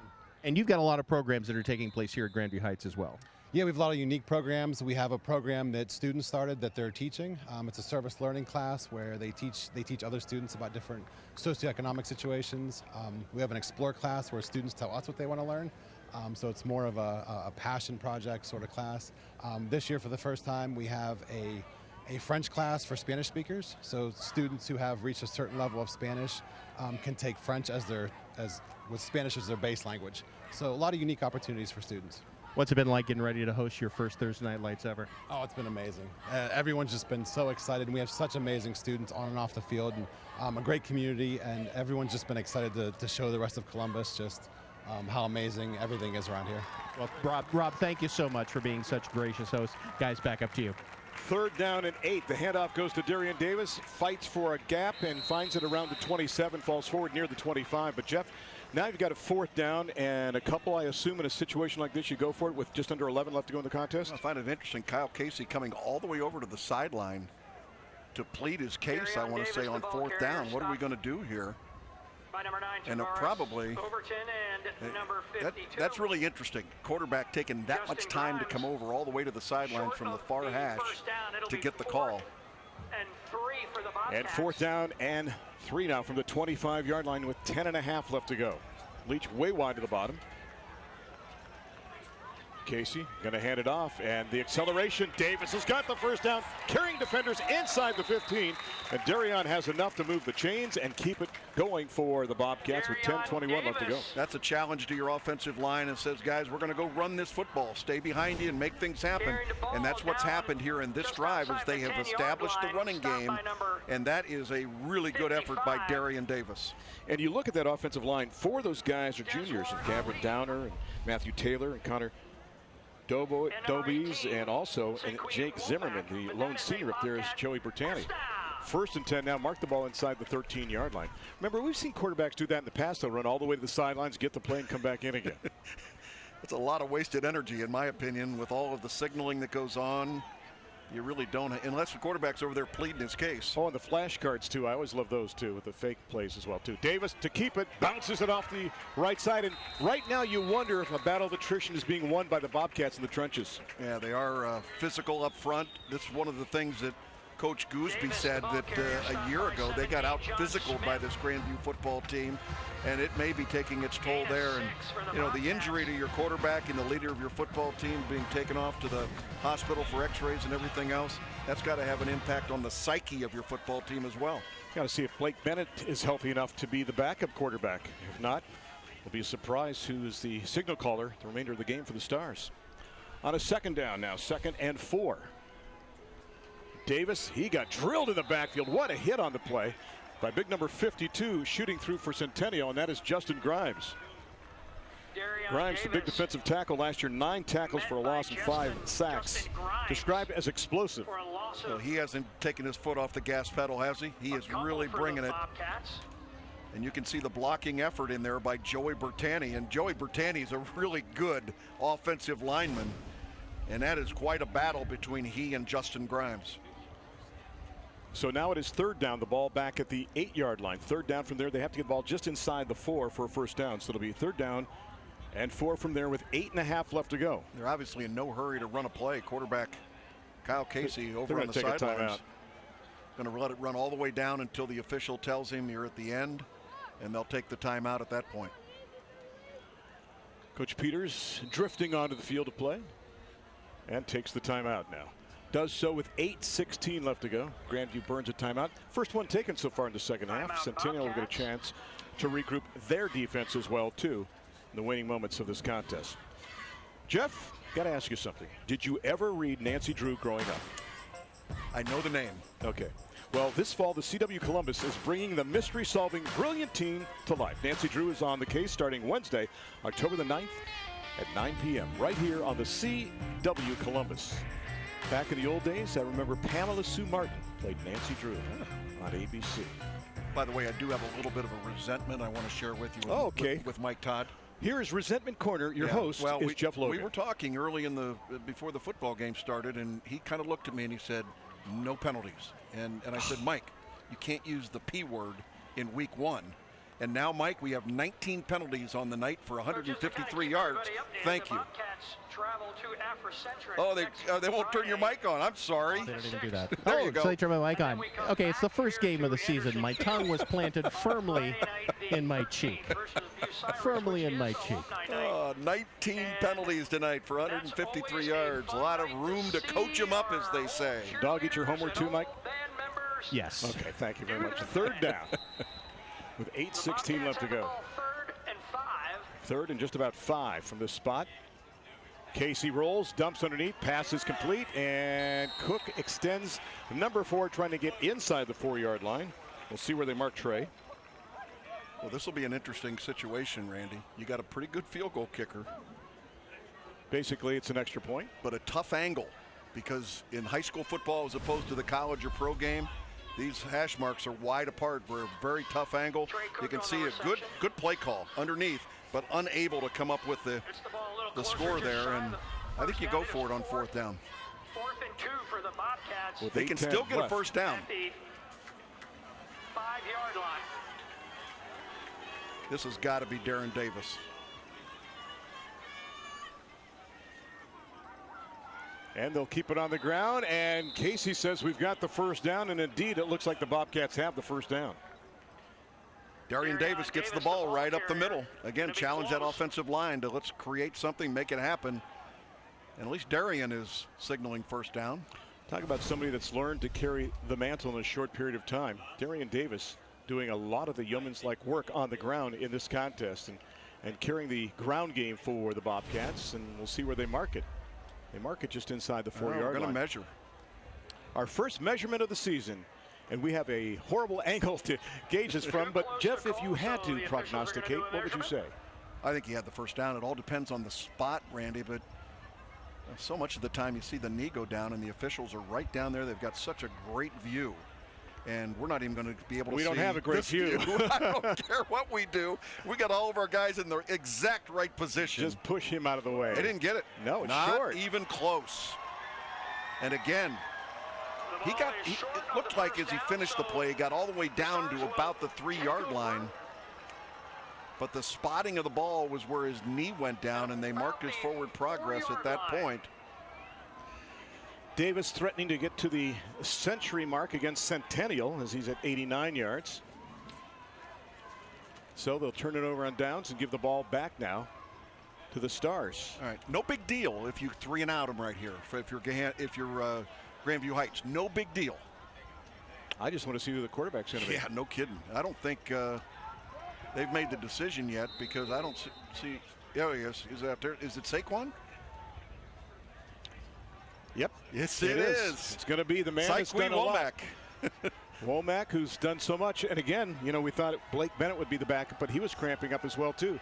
Dean is wide to the bottom, 2 wide outs to the top on a first down play, and they'll hand it off. Big opening this time across the 10, up to around the 14-yard line, and that's enough for the first down as Louis Davis will take it. Let's see if they give him forward progress to close to the 15, and they do, and that's a first down. 7:58 left to go. Think of the dual threat situation here with Womack at quarterback, and you've got Louis Davis back there. Both kids are very gifted running the football.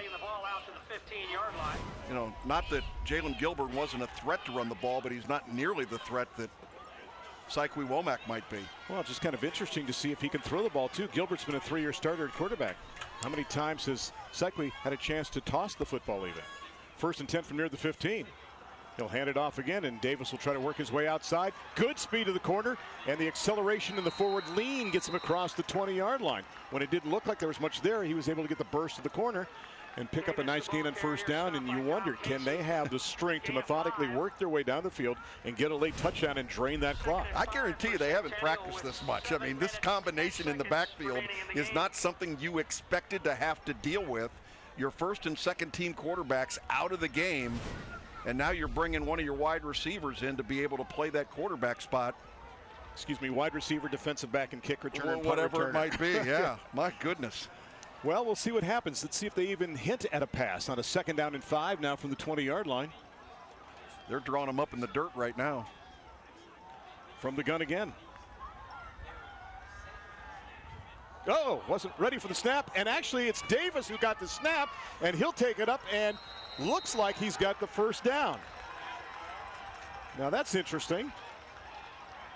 The running back takes the snap, and I'm going to bet the house that was not designed that way. The snap was a little angular. Watch here. No, I guarantee you. And quick pause by Davis. Cycli Womack was not ready for the ball. It came high, and fortunately, Louis Davis was paying attention, reached up there and grabbed it, and took it for the first down. So, literally, Randy, they are drawing these up in the dirt as they go. Now, unless they get a big play, you just wonder if the clock is their enemy here. At 5 yards of crack, can they make it in time? And can the Bobcats make a stand and cling to this 1-point lead? 6.5 left to go. They spread out the defense, and I'm going to guess that Womack kept the football, although he and Davis were waltzing to the line of scrimmage. And indeed, it is Cycli that kept the ball and gets it up near the 28-yard line. One thing that I always thought was neat, what Jason Peters said, we always coach our backs to hand the ball to the official. That way they'll know we're in possession of the football. Did you ever do anything like that? Absolutely. Well, more so because I wanted to let the officials know that I wanted to be their best friend while I was out there. Hi, buddy. 2nd down and 7 now from the 28. Under 6 minutes left to go. Gilliam, the tight end, readjusts to the bottom of the set. It's kind of a 1 or 2-man show, if you will, between Womack and Davis in the backfield. Who gets to keep the ball? Who's it snapped to? And a pass. Nope. And he dumps it off at the last second. That's kind of a backyard football pass there, and a flag at the end of the play. Boy, and a lot of cheering going on over on the Centennial side.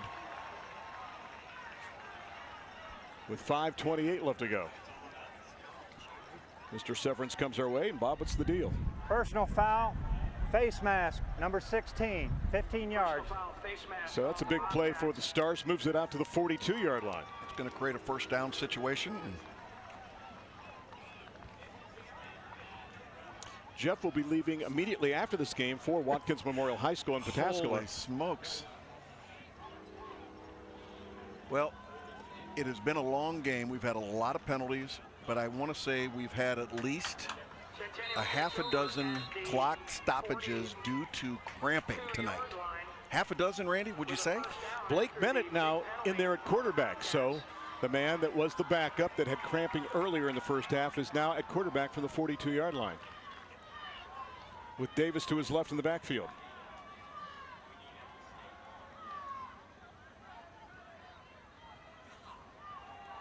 Somehow they're surviving these high snaps into the short side. Somehow Louis Davis finds the gap and gets a good gainer there.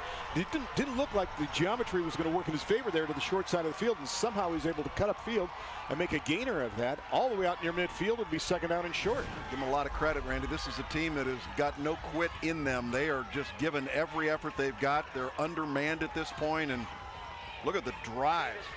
Louis Davis just delivering the blow. It's a battle of survival now for both teams as we've been on the field for about 3 hours. 2nd down and 2 from the 50, under 5 minutes left to go. The Bobcats clinging to a 1-point lead at 21-20. And off again. Davis, a one-man wrecking crew inside the 45 to the 43. Grandview needs a stop. Jeff, is this where defensively you might gamble a little bit and blitz a little bit more than you normally would? Well, I think you want to keep the plays in front of you, Randy. Blitzing at this stage in the running game, I think would be a disaster. I just find them, they got to play better sound defense, make sure they're tackling at the line of scrimmage. So stay in your base defense. Gain of 6 on the play, moves the chains again. 1st and 10 from the 44, under 5 minutes left to go. 4:44 and ticking now Jason Peters looking for a stand from his defense. Davis, 13 carries. It feels like all of those came in the second half. Has a couple of long catches too when it comes to pass plays out of the backfield for scores. This time, Bennett to keep, and he gingerly goes up to the line of scrimmage, tries to carry defenders, and now we get the whistle. And no gain on the play. Good penetration by the defense. Nice play for the Bobcats by Glenn Cribbs, number 16, shooting through. Timeout by Centennial. They're going to stop the clock. Yeah, I think this is an energy timeout more than anything. I think to kind of focus them again, give them a chance to get a blow as well too. So they'll take a break. We will too. 21-20, 4:13 left to go. Grandview leads right here on Honda's Thursday Night Lights, presented by Columbus State Community College on the CW Columbus.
.413 left to go. 21-20 the count in this one, as Grandview on top of Centennial. Week number 1 of high school football action here in Central Ohio. Glad to have you aboard. Randy Reinhardt, Jeff Logan, and Mike Todd.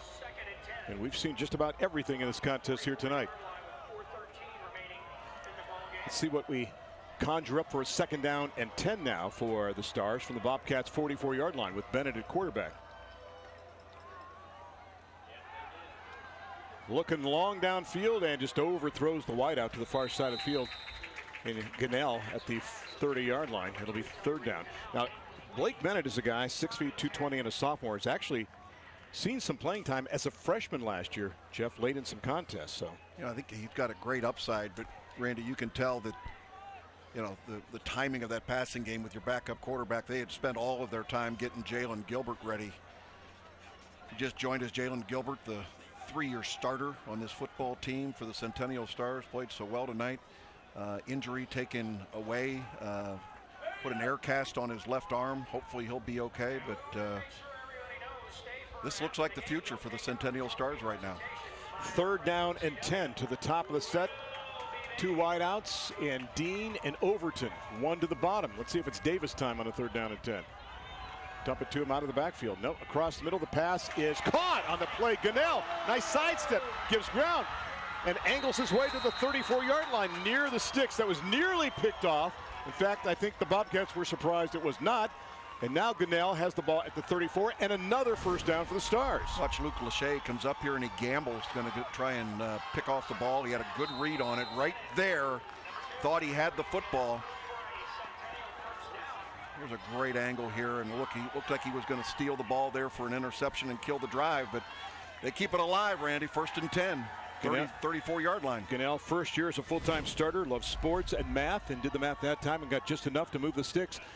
3:35 left to go. 1st and 10 from the Grandview 34-yard line. The wideout's a little confused right now. They're going to readjust.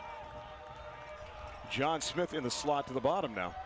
And Davis, a spin move, nothing there, and brought down back at the 38-yard line. Great penetration that time by Joey Bertani to make the hit for a loss.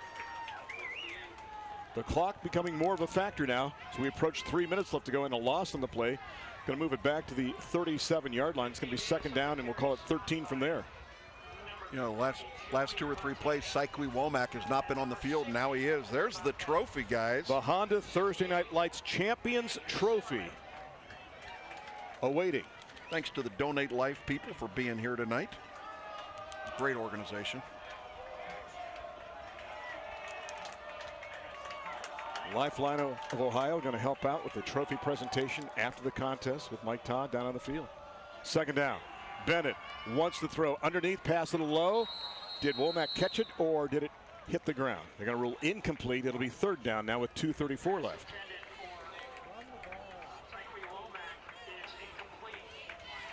So what do you call here, master play caller? Well, you're reaching, man. This is tough for the coaches, and you're going to need to challenge somebody to be able to make a big play, and I think you got to get the ball in the hands of your big playmaker, and Syque Womack is that guy. You got to find a way to get the ball in the hands of number 18. He's going to go wide to the bottom of the formation. In fact, there'll be 3 guys to that side. Womack is the middle of the 3. He's lined up right at the 38-yard line with 2:34 left to go. Remember, they've had success with the ball out of the backfield to Louis Davis. Underneath, they go to Gunnell. Can he get through the circle of Bobcats? He cannot. And brought down at the 33, maybe the 32. So now this could be the play of the game right here. A 4th down. Do you burn a timeout if you're the Stars to talk about it? 4th down and 8 from just inside the 33. Yeah, they still got 2 timeouts remaining here, Randy. Your backup quarterback in the football game. Good job of finding the receiver. But again, defense playing to keep everything in front of them, and no timeout, and here they go. The next snap will come with under 2 minutes left to go in this contest. And Bennett just coming back from the sideline, and Coach Gooseby right now with the play. 1:50 left to go. Play of the game so far. 4th and 8 inside the 33-yard line. They're going to need to get a timeout, Randy, because they're running out of time here. The hand has gone up by the back judge. There you go. And there's the delay of game call. Did they get a timeout in time or not? Nope, they did not. So now it is going to be 4th and 13. And as far as the overall scheme of things, Randy, it's probably not that big of a deal. But I think with your football team, you got 2 timeouts. Go ahead and take one over there. Get your team on the same page. Make sure everybody's rested. And they ended up getting that here. We'll see what happens. The big play just got bigger. Dean widest to the top. 2 to that side. Womack in a slot to the bottom. Overton outside of him. Bennett wants to throw. Looks, buys time, guns it across the middle, and pass is incomplete, but they're going to call pass interference. And although the locals are upset, I think that was a good call. It looked like the contact with the wraparound preceded the ball getting there. He went through the receiver to get to the ball, and I think that's going to be the reason for the call. He's holding his arm like it's a holding call versus interference.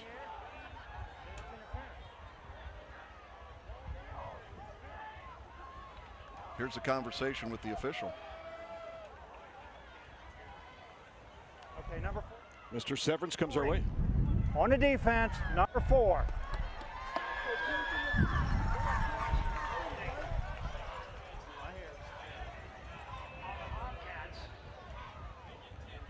So mark the ball back to the 38-yard line.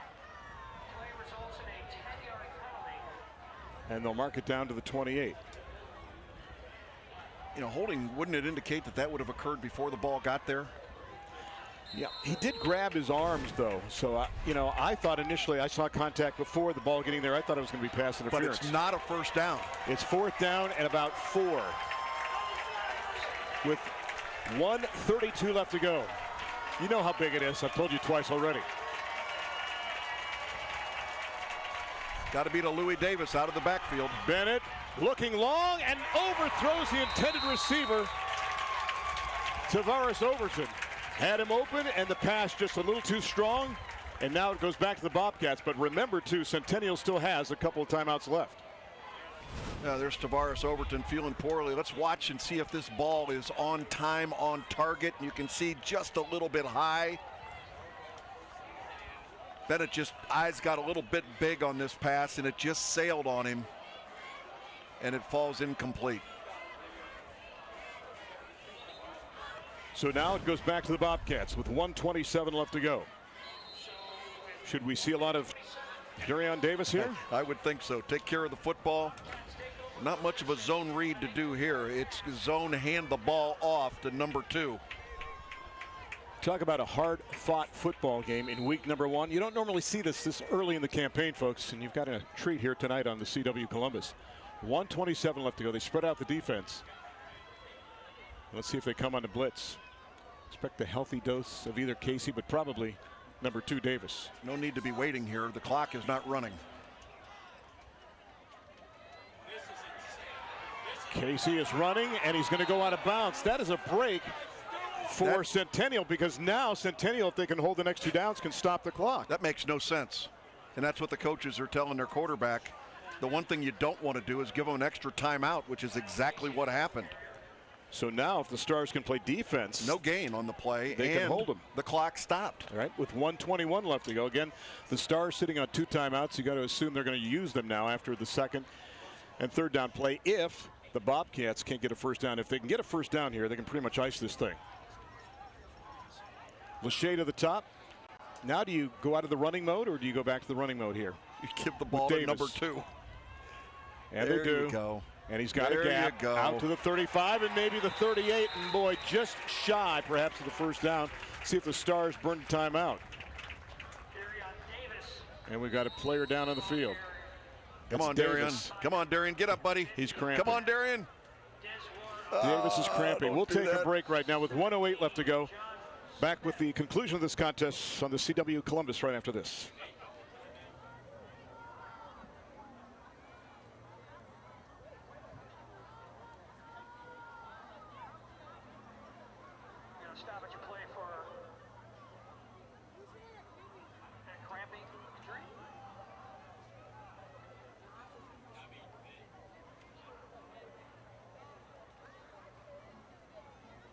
Looks like UC is going to beat UCLA. It's 24-14. How much time? 3.5.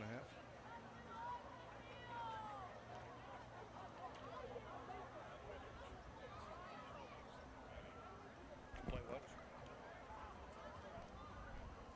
Oh, yeah. Bad preparation. Yeah, that's what I said. Yeah, there you go. They're going to give him Midol.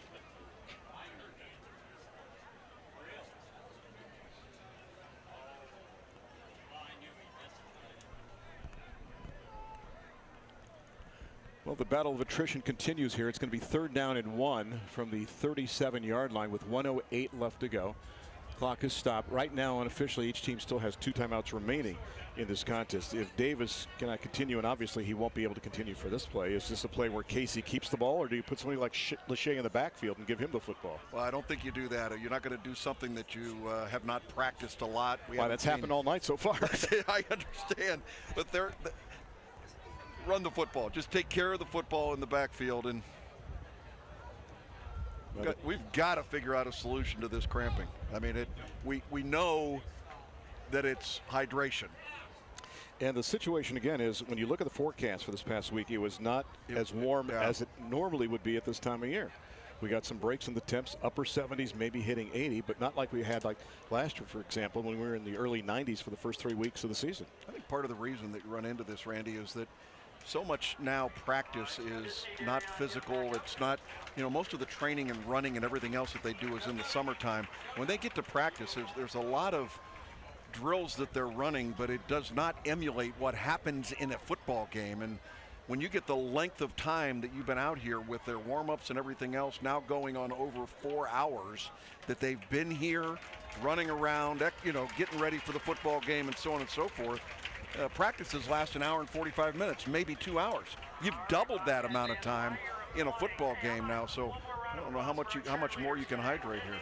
Be interested to see if a timeout was taken here by either squad on a 3rd down and 1 with 1:08 left to go.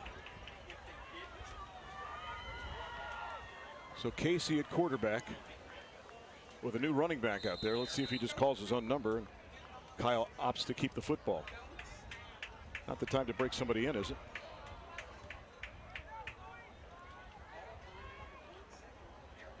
Once again, there's no reason to be waiting here. The clock is not running. Yes, it is, actually. Now we are? Okay, now we got it going. Good.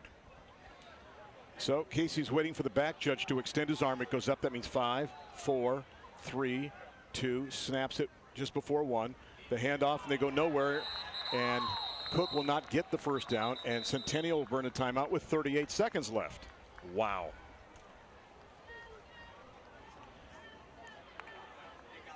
So you've got a 4th down situation in a yard. You have to punt it away. Right? I don't know at this point, to be honest with you. I'm just wondering. I'm just surprised that Casey didn't call his own number as opposed to giving Cook the ball, who's touched the ball already tonight, but not as a running back. And indeed, it looks like the punt team will head onto the field now for Grandview. We wanted a close game, an exciting game. We've seen pretty much everything in week number 1. In fact, we probably don't need the next 9 weeks, Jeff. We got everything encapsulated into this first contest. But boy, it's been fun to see the rejuvenation and the start of another high school football season in Central Ohio. And folks, if you've not been to a game in your area, please support your local high school. Go to a high school football game. Once you go, you'll make new friends and you'll feel more of a part of the community that you live in. So I know so many of you may feel a little distant, or your kids have already graduated, moved on to their lives. Don't be that person that hides in their house and yells at the kids when the ball comes into your yard. So go out there and support a high school football game and support your community. That being said, it is 4th down. The timeout was taken by Centennial. Grandview in their huddle along the sidelines with Coach Peters. Meanwhile, the Stars out on the field with their huddle as well, too. And you got to think they're going to punt, or at least show that look. And if you're Centennial, what do? Do you send everybody here, or do you keep one guy back and hope Womack can make a big play? Well, you got to put at least one guy back, Randy, because one of the things that you can do is take the ball in space and take it all the way. Now, to combat that, if you're punting it in Grandview Heights, this ball better be kicked out on Oakland Avenue.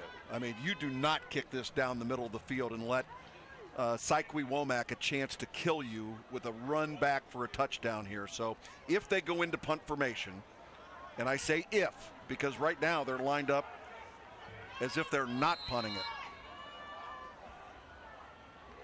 4th and a long one. Will they try to draw Centennial off maybe? And they did. It worked. Oh, my goodness. That was the intent all along, was to draw them off, I think, and it succeeded. Now they've got the first down, and now you take a knee. You just rest, because encroachment will be the call on the defense from Bob Severance down on the field, which he already did, by the way. Coach Gooseby can't believe it. The one thing he probably said to that team of his out there was just stay at home, play your position, and you'll see the motion up front. And they leave early. And now if you're Grandview, are you surprised you're not in a victory formation with the quarterback under the center as opposed to the shotgun situation? See if he walks up. I'd be shocked if they go with the shotgun snap. So many bad things can happen. Lachey is lined up as the safety. So many people, though, only use the shotgun. That's the only way they do things, and that's what they do. And they'll take the knee with 34 seconds left to go. Let's see if Centennial burns that last time out, if they force him to snap again. That'll do it. So far, no signs of anything. A little conversation going on in the field between the two teams. And Luke Lachey saying, let's go over here, and calmer heads prevail. And Coach Peters says, we're done. We don't have to run another play. Centennial's not going to burn their last time out. And that will do it. What a valiant effort by the Stars, and what a performance by the Bobcats.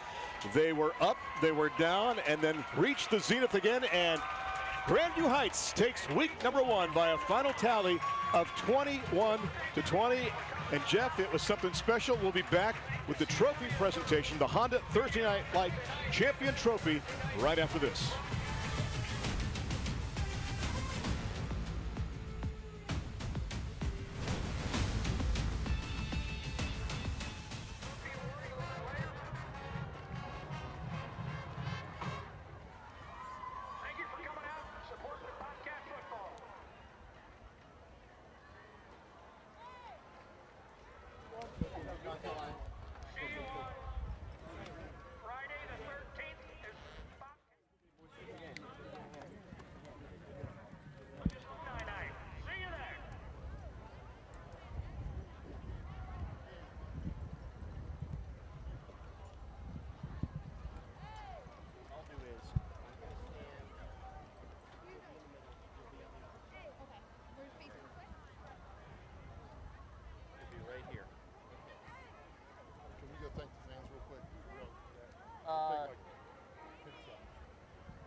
Hey!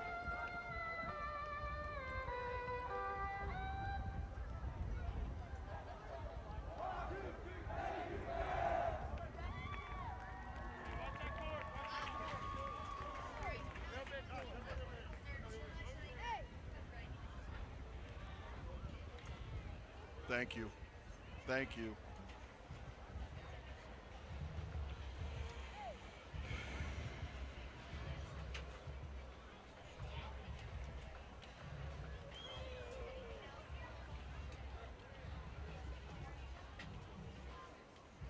Okay. Am I going to include the game next week in the finals? Cool. Okay. Got it.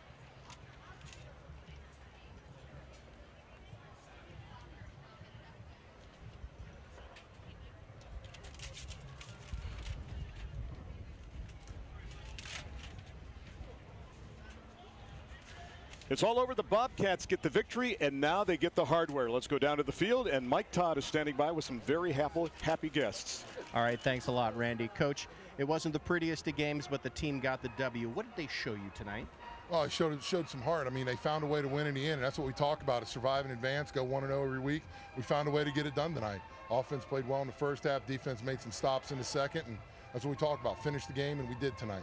What do you want to say to these fans who came out here to cheer you guys on tonight? Oh, it's a great thing about Grandview. These people come out every Friday night when we're at home, and they support us. I mean, we always get a packed house, and that's what's beautiful about small town football. Love the fans. All right, and they even do it on Thursday nights too. Now, my friend Adriana from Lifeline, Ohio, has a presentation to make. We are proud to present to you the Honda Thursday Night Lights Championship. Congratulations, Bobcats.